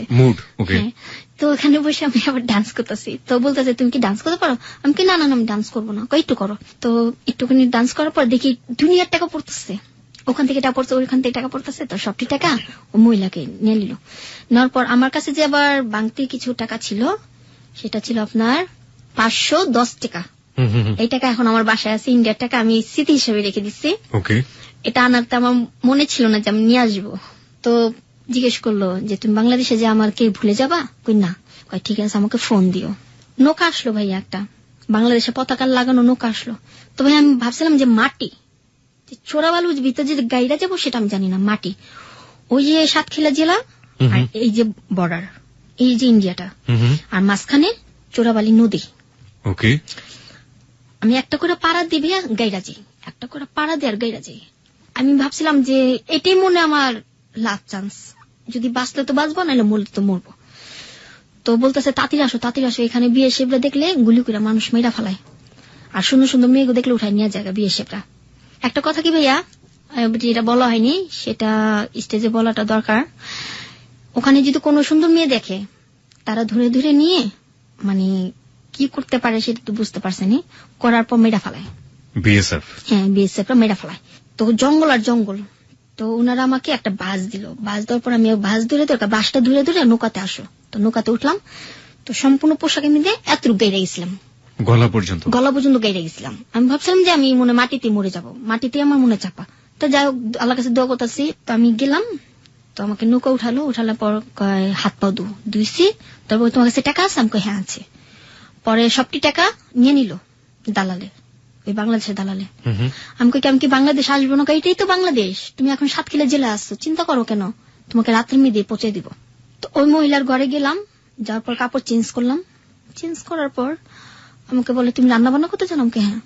তো ভর্তা বানাইলাম, অনেক পদের ভর্তা বানাই দিলাম, বউয়া রান্না করে দিলাম। ওনারা আমার খাবার খেয়ে বললো না তোমার হাতে রান্না অনেক ভালো, তো আমাদের এখানে থেকে যাও। আমাকে না আমি থাকবো না। বউয়া যেন কোথায় রান্না করে? এটা কোন এলাকার খাবার? এটা ঢাকায়, পুরান ঢাকায়। পুরান ঢাকার খাবার, ওকে। তো আমার হাতে মিলে একটা ছিল মঙ্গলসূত্র, যে ইন্ডিয়াতে যেটা বলে মঙ্গলসূত্র, যেটা বলে এটা আমরা বলি চেন। তো চেনের ভিতরে যে এতটুকু স্বর্ণ ছিল আমি আবার জানি, আমি তো স্বর্ণ চিনি না, আমার লাইফে আমি কখন স্বর্ণ পড়িনি। এই যে আমার নাকি চুমকিটা দেখতেছেন বর্তমানে, সেটা হলো আমার এক ফ্রেন্ড গিফট করছিল। বলছে এটা সবসময় নাকে রাখবা, সবাই বলে যে তোমার বিয়ে হয়ে গেছে, বর্তমানে তোমার হাজবেন্ড আছে, এটা বলবা। তো আমি স্বর্ণ চিনি না, তো ওনাকে আমি দিলাম যে এটা আপনি রেখে দেন। এটা আপনি কোথা থেকে কিনেছিলেন না কেউ আপনাকে দিয়েছিল? ওখান থেকে আমি চুরি করছিলাম, ওই বাসা থেকে আপনি মঙ্গলসূত্র চুরি করেছিলেন। ওর অনেস্টিটাই এখানে একটা মূল কথা, ও যা করেছে ও তাই বলছে এবং ওর লাইফে যা হয়েছে সেটাই ও বলছে। ওকে, হ্যাঁ, তারপরে কিছু চকলেটও চুরি করছি, সাবান চুরি করছি, যে আমার লাইফে আমি বিদেশি সাবান কখনো গোসল করিনি, আর বিদেশি চকলেটও খাইনি। তো বিস্কুট ওখানে 5 টাকা প্যাকেট। তো আমার কাছে কিছু ভাঙতি টাকা ছিল, আমি কিছু সাবান কিনে নিয়ে যাব, শ্যাম্পু কিনে নিয়ে যাব। তো কেনাকাটা করছি। ওই লোকটা আমাকে বলল যে বোন তোমার কাছে যা টাকা আছে বাংলাদেশে ইন্ডিয়ার টাকা আমাকে দিয়ে দাও। আমি আমার বাংলাদেশে টাকা দিবেন না? কেন তোমার তো আমি গাড়িতে উঠাই দিচ্ছি, মাংনা গাড়িতে। তো আমাকে বাইক দিয়ে রাত 9:30 আমাকে নিয়ে বাস স্ট্যান্ডে গেল, একটা লাল একটা চাদর দিছে ওনারা। আমাকে বলতেছে বোন লাইফে কোনোদিন যদি আমার সাথে দেখা করার ইচ্ছা থাকে তো আমার সাথে যোগাযোগ করো, আমি তোমাকে আবার ইন্ডিয়াতে একটা চাকরি দিব। তখন ভাইয়া ইন্ডিয়াতে যখন আমি আসে পড়ছি, এখন কি আবার যাওয়ার ইচ্ছা আছে আমার? আপনারই বলেন, আপনি বলেন আপনার ফিলিংসটা যেটা হচ্ছে আপনি সেটাই বলেন। ওনারা আমাকে বাসে উঠা দিল, কিছু কাপড় চোপড় দিল, ওনারা আবার বাংলাদেশে একটা ব্যাগ দিচ্ছে। তো বলতেছে তোমাকে কোন জায়গায় নামা দিলে তোমার সুবিধা হবে। আমি ভাই একটা জায়গায় চিনি, সে হলো শ্যামলী বাস স্ট্যান্ড, এমনিতে আর কোনো জায়গা আমি চিনি না। এই যে আমি শ্যামলী আসলে কলকাতাতে বাস যায় শ্যামলী থেকে, সেই জন্য আপনি বারবার হয়তো শ্যামলী বাস স্ট্যান্ডের কথা বলছেন। হ্যাঁ, যেখান থেকে প্রথম আমাকে যখন নিয়ে বিক্রি করা হয়েছিল সেখানে শ্যামলী। ওকে, ওখানে নামা দিলে আমি সব চিনতে পারবো। তো ভাইয়া গাড়ির ভিতরে যাচ্ছি, তো দেখি কি ওস্তাদকে ফোন দিছে, ওস্তাদ আপনারা পার্টির আয়োজন করেন, আমি আসতেছি, দোয়া করেন, এবার মনে বাংলাদেশে আমি পৌঁছে গেছি। তো ওস্তাদ তো চিখে পেড়া কান্দন। তো আমার নানির কাছে দিছে ফোন, নানিও কান্দন যে তুই তাঁতি রায় বোন, তাঁতি যায়। ঠিক আছে, শ্যামলী নামার আগে কিছু বিএসসি আমার গাড়ি চেক করতেছে, बीएसएफ। হ্যাঁ, তো বলতে लड़की कहाँ से आई हो? मैंने बोला मेरे कजिन रहता है यहाँ पर कोलकाता में, उसके बेबी हुआ, मैंने बेबी देखने गया था। तो कहाँ जाओगी? जाकेली मंदिर, उसमें मेरा घर है, उस पर जाएंगे। तुम हिंदू हो? हमकी हाँ। পরে ব্যাগ চেক করে কিছু পাইনি, শুধু পেয়েছিল কিছু বিস্কিট, চানাচুর আর সাবান। এরপর আবার একটা চেক করছে, ওখানেও একই প্রশ্ন, একই আমার চেক। যখন আমি ভাইয়া শ্যামলী নামছি, যখন আমি বাংলাদেশের মাটিটা পাড়া দিচ্ছি, মনে হচ্ছে যে আমার নতুন আমি জন্মগ্রহণ করলাম, যে কেমন যে ভিতরে লাগতেছে যে বুঝাতে পারবো না।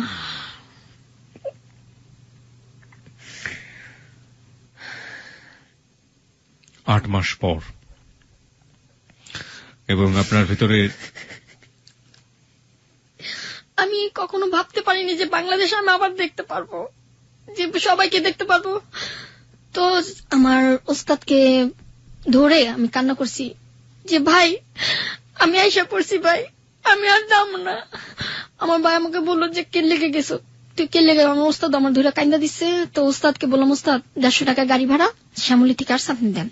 পরে দিচ্ছে, দেওয়ার পর গলির ভিতরে গেছি, গলির ভিতরে যাওয়ার পর আমার মেয়ে আমার শুনে দৌড় পেয়ে আসছে। আমার মেয়ে আমাকে ধরে বলতেছে, আম্মু তুমি কই গেছিলা? আম্মু তোমাকে ছাড়া আমার ভালো লাগে নাই, তুমি কোথায় গেছিলা? আম্মু আমার একটু বুকে টেনে নাও মা। আমার মেয়ে চিৎকার পেয়ে আমাকে ধরে কান্না। এরপর আমার এলাকার সবাই আমাকে বললো, দেখ চামেলি, তোর লাইফে একটা ঘটনা ঘটে গেছে, তুই আর বিদেশ যাওয়ার নাম নিস না। ওর পরে তো আমি কানে ধরছি আমি বিদেশ যাবো না। এরপর আমার নানি আমাকে ধরে, আমার যে খালা, ছোট খালা, আমার নানির ছোট মেয়ে নাম হলো রাজু, উনি আমার জন্য অনেক দোয়া করছে, আল্লাহর কাছে কই উনি যেন ভালো থাকে। কবে নাগাদ আপনি দেশে ফিরলেন? মনে আছে আজ থেকে কতদিন আগে?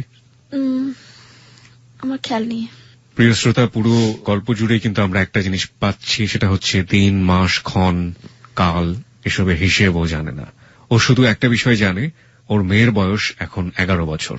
তাও কেউ একজন বলে দিয়েছিল বলেই এই হিসাবটাও জানে। অদ্ভুত একটা ব্যাপার হলো, সারাটা জীবন ধরেই ও এই দিন, মাস, ক্ষণের হিসেবটা রাখেনি। নিজের জীবনের বয়স কত দিনের, কত মাসের, কত বছরের জানে না। কোথা থেকে এসছে তাও জানে না। কোথায় যাবে সেটা কি জানে? চলুন দেখা যাক। তারপর ঢাকায় এসে আবার সেই আগের কাজ শুরু করি, ডান্স করি, ডান্সে ফাঁকে ফাঁকে ছেলেদের সাথে ফিজিক্যাল করি, মেয়েরে এটা কিনে দিই ওটা কিনে দিই। সে আগের মতো আবার মানুষের বাসায় ছাদের উপরে ঘুমাই, ওই বাসায় ছাদের উপরে ঘুমাই। পরে একজনের বাসায় থাকি, ওনার নাম হলো ফেরদৌস। ওনার বাসা থেকে আমি কিছু টাকা অর্জন করি এই প্রস্টিটিউশন করে। হ্যাঁ। পরে আমি মনে মনে চিন্তা ভাবনা করি, আর কতদিন মানুষের বাসায় থাকবো? আমি কি মরে গেলে কি মানুষের বাসা থেকে লাশটাকে টেনে নামাবে? না আমি মরে গেলাম, আমার লাশটা আমি রাস্তা লেখে কেউ চান্দা উঠাকে আমাকে মাটি দিবে? সেটা চিন্তা ভাবনা করে নিজে একটা ঘর নিলাম। যে বাসা ঘর নিচ্ছি, মানে যে বাসা আমি বড় হয়েছি তারই চাচি, তারই ভাস্তি, নাম হলো নাসরিন, তার বাসায় আমি ঘরটা নিচ্ছি 2,500 টাকা দিয়ে। তো ঘরে কিছু জিনিস করেছি আমি, তো আমার কষ্টের টাকা দিয়ে। আমি একটু গানটা বেশি পছন্দ করি, ধরেন বাংলা গান, হিন্দি গান এসব পছন্দ করি। তো আমি একটা অফার কিনছি, একটা খাট কিনছি, র্যাক কিনছি, কিছু কাপড় চোপড় রাখার জন্য একটা ডোলা কিনছি। এমন করতে করতে একটা ছেলের সাথে মোবাইলে রং নাম্বার পরিচয় হয়, নাম হলো জনি। তো ওনাকে আমি বলতেছি, দেখেন আমি ভালো না, আমি একটা খারাপ মেয়ে, আমার সাথে কেন আপনি সম্পর্ক করতে চান? কয় ভালো লাগছে। আমাকে ভালো লাগছে, আইসা দেখে যান, যদি পছন্দ হয় তা বিয়ে করবেন। তো ছেলেকে আমি দেখিয়ে নাই, ছেলে আমাকে দেখেনি। তো আসছে, আজকে 6 মাস যাবত ছেলের সাথে আমার মানে মোবাইলে কথা হয়। ছেলে আসছে, আসার পর মিষ্টি, দই, ফল পাকড়ি সব নিয়ে আসছে। তো ছেলে যে কালো ভাইয়া গাড়ি ড্রাইভার, আমি আবার গাড়ি ড্রাইভারের বিশ্বাস করি না, কারণ গাড়ি ড্রাইভার আমার লাইফটা নষ্ট করছে। কেন বলছেন? কেন বলছাম যে ওই যে 16 জনের সাথে গাড়ি ড্রাইভার ছিল 4 জন, শাহিন, আদিল, মানিক, রতন। নামগুলো জানলেন কিভাবে? যখন ওরা একজন এয়ারপোর্টে ডাকতেছে, গাড়ি ড্রাইভার এদিকে মানিক, মানে বকা দিয়ে রাখতেছে, তখন আমার মাথা মধ্যে ক্যাচ করে গেছে। এখনো তারা মিলবারেকে আছে। এই লোকগুলো আপনার আশেপাশে পরবর্তীতে ঘুরে বেরিয়েছে? এখনো তারা আমাকে দেখলে ঠেস মেরে মেরে কথা বলে। তখন আমি বাধ্যমূলক তাকে আমি বকাবকি করি। এখন যেটা বর্তমানে হচ্ছে, আমি যে ছেলেদের মতো বকা দিই, ছেলেদের মতো মারপিট করা, সেটা আমার ছোটবেলা থেকে আমি ছেলেদের মতো চলাফেরা করি। ওই যে বললাম না যে পাখি, মুক্ত পাখির মতো আমি উঠতে চেয়েছিলাম, কিন্তু তারা আমার ডানা কেটে দিচ্ছে, যে আমি আগের জায়গায় পড়ে আসছি। তো ওই জনি আসছে, আসার পর আমাকে দেখলো, আমার ছবি দেখলো, আমাকে দেখে পছন্দ করছে। করার পর যে বাড়ি এলি, আপা বলি তাকে। তো আপা বললো যে তুমি ওর সম্পর্কে সব জানো? হ্যাঁ। ও যদি হাজারো ছেলের সাথে ফিজিক্যাল করে, আমার টাকার বিষয় না, আমাকে ভালো লাগছে, আমাকে বিয়ে করব। এবং এই ছেলের একটা বিয়ে হয়, ওই বউ চলে যায়। ওই বউ কেন যায়, কিসের জন্য যায় জানি না, ওই বউ বলে আবার একটা ছেলের সাথে অ্যাফেয়ার থাকে। আমি বলছিলাম ঠিক আছে, আপনার আব্বা আম্মাকে জানান। তারপর ওর ছেলের আব্বা আরেকটা বিয়ে করে, ওদের রেখে আরেকটা বিয়ে করে, ওর মাকে রেখে। তো এমন করতে করতে ছেলের সাথে পরিচয়। ছেলে আমাকে প্রায় টাকা পাঠায়, ঘর ভাড়ার টাকা। এখন 6 মাস ধরে ঘর ভাড়ার টাকা দেয় না, আমাকে দিতে হয়। আমি বলছি যে বাড়ির ঘর ভাড়ার টাকা জমে গেছে, তুমি টাকা দিবা না? কয়ে দিব। এখন ওই যে ছেলে ফোন দিতেছে বারবার, কিন্তু ফোনটা এখন রিসিভ করা যাবে না। ছেলের বাসায় গেছি আমি 2 বার, ছেলের মাকে দেখলাম, ছেলের বোনকে দেখলাম, ছেলের ফ্যামিলি সবাই রাজি আমাকে পাই। যে ঢাকার মেয়েরা কখনো কলসি টানতে পারে, ঢাকার মেয়েরা কখনো ঘর লেপতে পারে। তো ভাই আমি ছোটবেলা থেকে না গ্রাম দেশের কাজ করতে করতে ঘর লেপা, তারপরে পাখি ধরা, আপনাকে তো বললাম, গাছে থেকে বড়ি পাড়া, ডাব চুরি করে ছোটবেলা থেকে। তো ওনারা দেখে ওনারা আশ্চর্য হয়ে যায়, এরকম একটা মেয়ে জনি কিভাবে পাইলো এত সুন্দর একটা মেয়ে। তো ওকে আমি বিয়ে করব না ভাইয়া, যেটা আমি এখন বলতেছি, জনিকে আমি বিয়ে করতে পারবো না। কেন করবেন না? কারণ আমি গাড়ি ড্রাইভারদের বিশ্বাস করি না, কারণ ও তো আমাকে রেখে আরেকটা বিয়ে করতে পারে। ঘর পোড়া গরু মেঘ দেখলে ভয় পায়। কি বলবো আপনাকে, আমি ঠিক বুঝতে পারছি না আপনাকে কি বলা উচিত। আপনার মেয়েটা এখন কোথায় আছে? মেয়েটা ও দাদির কাছে আছে। অর্থাৎ আপনার হাজবেন্ড, মানে একেবারে একজন মাত্রই তো স্বামী ছিল আপনার জীবনে, মাসুদ। মাসুদ কি আর বিয়ে করেছে পরে? না, বিয়ে কথা ছিল কিন্তু বিয়ে হয়নি।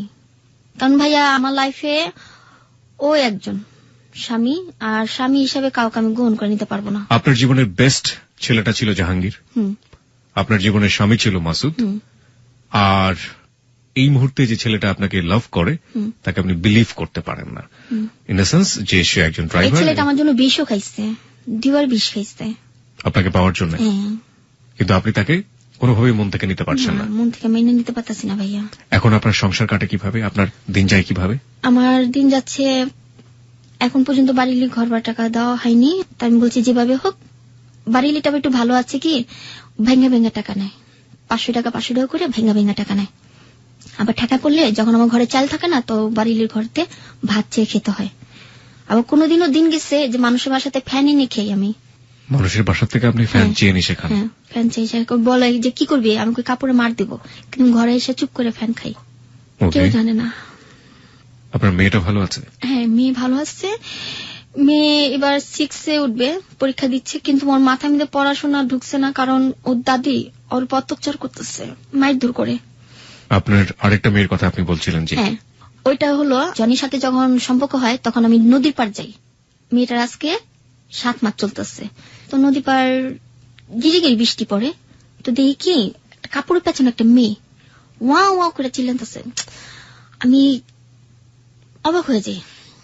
ওই মেয়েটাকে আমি পায়ে নিয়ে আসি, আসার পর ঝর্ণাকে দিই, আমাদের এলাকার আগে নিয়ে যে থানায়।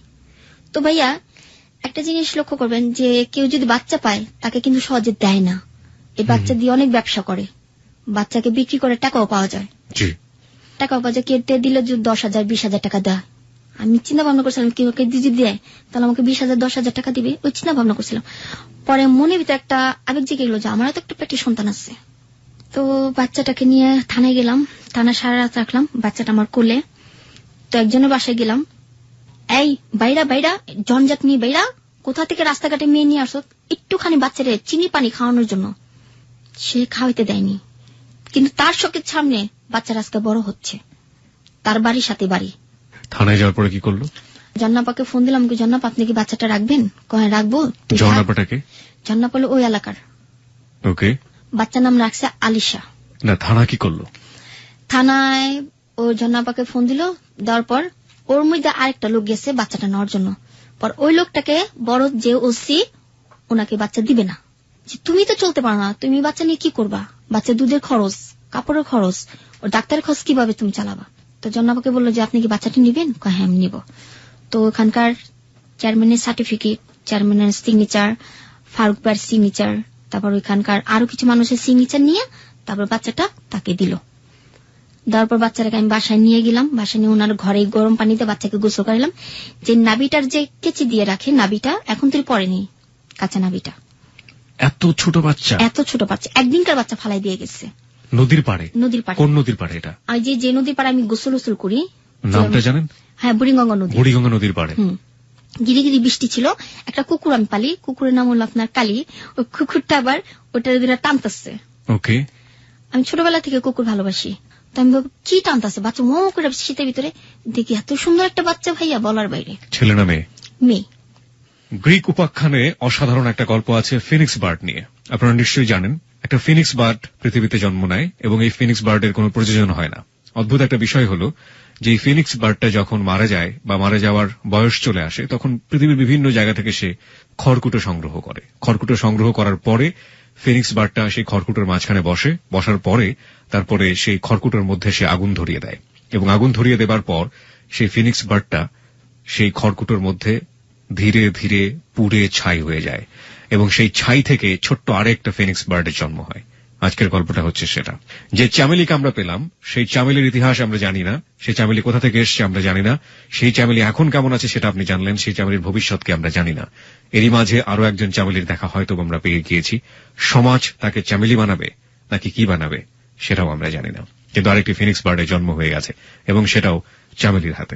চামেলি, একটু বলবেন যে আপনার মূলত পেশা তো এখন প্রস্টিটিউশন, আপনি এটা করেই জীবিকা নির্বাহ করছেন। কি পরিমাণ টাকা রোজগার হয় আপনার প্রতি মাসে? আমি বললাম না ভাইয়া যে এটা আমার টাকা চলে না, এই টাকাতে আমার সংসার চলে। কারা মূলত আপনার কাস্টমার? যারাই আমাকে ফোন দেয় তাদের সাথে আমি চলে যাই। যে কোনো রিক্সা ড্রাইভার, যে কোনো কেউ হতে পারে? না, রিক্সাদের সাথে আমি কখনো। মানে কি ধরনের লোকদের সাথে আপনি মিশেন? ধরেন ব্যবসায়ী, খুব বড় শিল্পপতি, তাদের সাথে। কয় টাকা দেয় আপনাকে? কেউ যদি সারা রাত রাখে 1000 টাকা দেয়, কেউ সারা রাত রেখে 2000 টাকা দেয়, কেউ রেখে আবার 1500 টাকা দেয়, কেউ আবার 500 টাকা দেয়। সেটা তো আমার হয় না। আপনি কোনো ড্রাগ নেন? টু বি অনেস্ট, না। আপনি কখনো কোনো ড্রাগ নেননি এবং আপনি নেনও নেন না? কত টাকা লাগে আপনার প্রতি মাসে চলার জন্য? প্রতি মাসে আমার 5000 টাকা লাগে। 5000 টাকা দিয়ে আপনার বাড়ি ভাড়া, আপনার মেয়ের খরচ, আপনার খরচ সহ হয়ে যায়। হ্যাঁ। আপনি কোনো কাজ খুঁজেছেন এই সময়ে? হ্যাঁ খুঁজেছি, শুধু সিগনেচারের জন্য পারছি না। আপনি সিগনেচারটা পারেন না, এই কারণে আপনাকে কেউ কোনো কাজ দেয় না। আপনি কি ধরনের কাজ পেলে কাজ করতে পারবেন? আমার আশা আছে আমি সেলাই কাজ শিখবো। আপনি কোথাও কোনো এনজিওতে, কোনো সংস্থাতে যোগাযোগ করেছেন? না, কাগজ দিয়েছিল সেলাই কাজ করার জন্য, শেখার জন্য, কিন্তু ভাইয়া আমি যে শিখবো, আমি বলছিলাম যে নিজে কিছু করব, অন্য কারো ঘরে যাব না, নিজের ঘরে একটা সেলাই মেশিন করলে আমি নিজে থাকবো, এই ব্যবস্থা করেছিলাম, কিন্তু পারিনি। কেন পারেননি? কারণ ভাই এখন যে পরিস্থিতি বোঝা যাচ্ছে যে আমি অনেক টাকা ঋণ আছি, আমার একটা সমস্যা আছে, ডাক্তার ওষুধ খাচ্ছি অবশ্যই। তো ভাইয়া আপনাদের কাছে একটাই দোয়া, যে আমার জন্য দোয়া করবেন যে আমি বেঁচে থাকি। কি সমস্যা আপনার? কি? আমার বাম পাশে মাঝে মধ্যে খুব ব্যথা করে। ডাক্তার কিছু বলেছে আপনাকে? ডাক্তার এক্সরে করেছিল, তো এক্সরে করার পর কাগজ এখন তো আমাকে দেয়নি, তো বলছে তোমার নানি আছে, আমাকে আছে, তোমার নানিকে পাঠাই দিও। তো কি রোগ আমি সেটাও জানি না। আমার একটু মাথার সমস্যা আছে, এই যে মাথার ডাক্তি দেখতে পারতেছেন, প্রচন্ড মাথা, জিদ উঠলে মাথা খুব হয়ে যায়, হট হয়ে যায়। আপনার মাথার দাগটা কিসের? সে যে বাসায় আমি বড় হয়েছি, তার একটা পাগল ছেলে ছিল, সে আমাকে ছাদেতে ঢাকাতে ফেলে দিয়েছিল। তারপরে আপনার মাথায় গিয়ে এরকম আঘাত লাগে? টিন ঢুকে গেছিল মাথার ভিতরে, তারা আমাকে হাসপাতালে নিয়ে যায়নি। আমি যখন আমার জিদ উঠে, মানুষের সাথে ঝগড়া করি, তখন আমার মাথা ব্যথা উঠলে আমি অজ্ঞান হয়ে পড়ে যাই, খিস্তি উঠে যায় আমার। ওকে, আপনার কিছু বলার আছে হ্যালো 8920 শ্রোতাদের কাছে? আমার শুধু একটাই কথা বলার ভাইয়া, যে আমি হ্যালো 8920 তে আসার একটাই কারণ, যে মা, আমি যদি তোমার মেয়ে হয়ে থাকি, শুধু একবার আমার সাথে দেখা করো। বাবা, আমার বাবা যদি একটু বেঁচে থাকে, তো বাবা আমার বুকে টেনে বলো যে আমার মেয়ের আমি পাইছি। আমার আর কিছু দরকার নেই, শুধু আমার মাকে চাই, আর আমার বাবা আমার জন্ম পরিচয় কি সেটা আমি দেখতে চাই। আমার বাবাকে আমি জানি না, আমার মাকে সেটাও আমি জানি না, আমার মা কেমন ছিল সেটাও আমি জানি না। মানুষের ছোটবেলা জন্ম নেয়, মার বুকে দুধ খেয়ে বড় হয়, কিন্তু আমি বুকে দুধ খাইতে পারিনি, আমি বার খেয়েছি।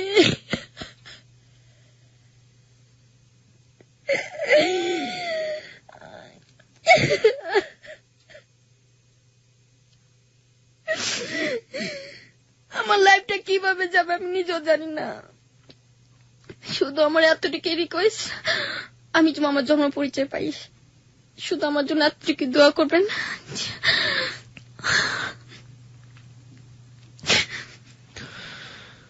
আমরা জানি না প্রিয় শ্রোতা, ও যেটা চেয়েছে সেটা আদৌ আমরা দিতে পারবো কিনা। এখানে লাখ লাখ মানুষ শুনেছেন, আমরা পুরোপুরি মিস্ট্রি হিসেবেই রেখে দিলাম ওর জন্মের ওই পার্টটুকু। ও বলেছে যে আমাকে এমন একটা সময় নিয়ে আসা হয়েছিল, যে সময়টাতে আমার হাতে একটা পিঠা ছিল, তেল পিঠা। আমি ছোট একটা ফ্রক পরা ছিলাম, এর বাইরে আমি কিছু মনে করতে পারি না। কিন্তু এই সময়টাতে যদি সত্যি সত্যি তাকে মার কাছ থেকে নিয়ে আসা হয়, এবং যদি সত্যি সত্যি সে মা জানেন যে তার মেয়েটি তার কাছ থেকে চলে গেছে, তাহলে সেই মার মনে করার কথা যে আসলে এই মেয়েটি তার সেই মেয়েটি কিনা।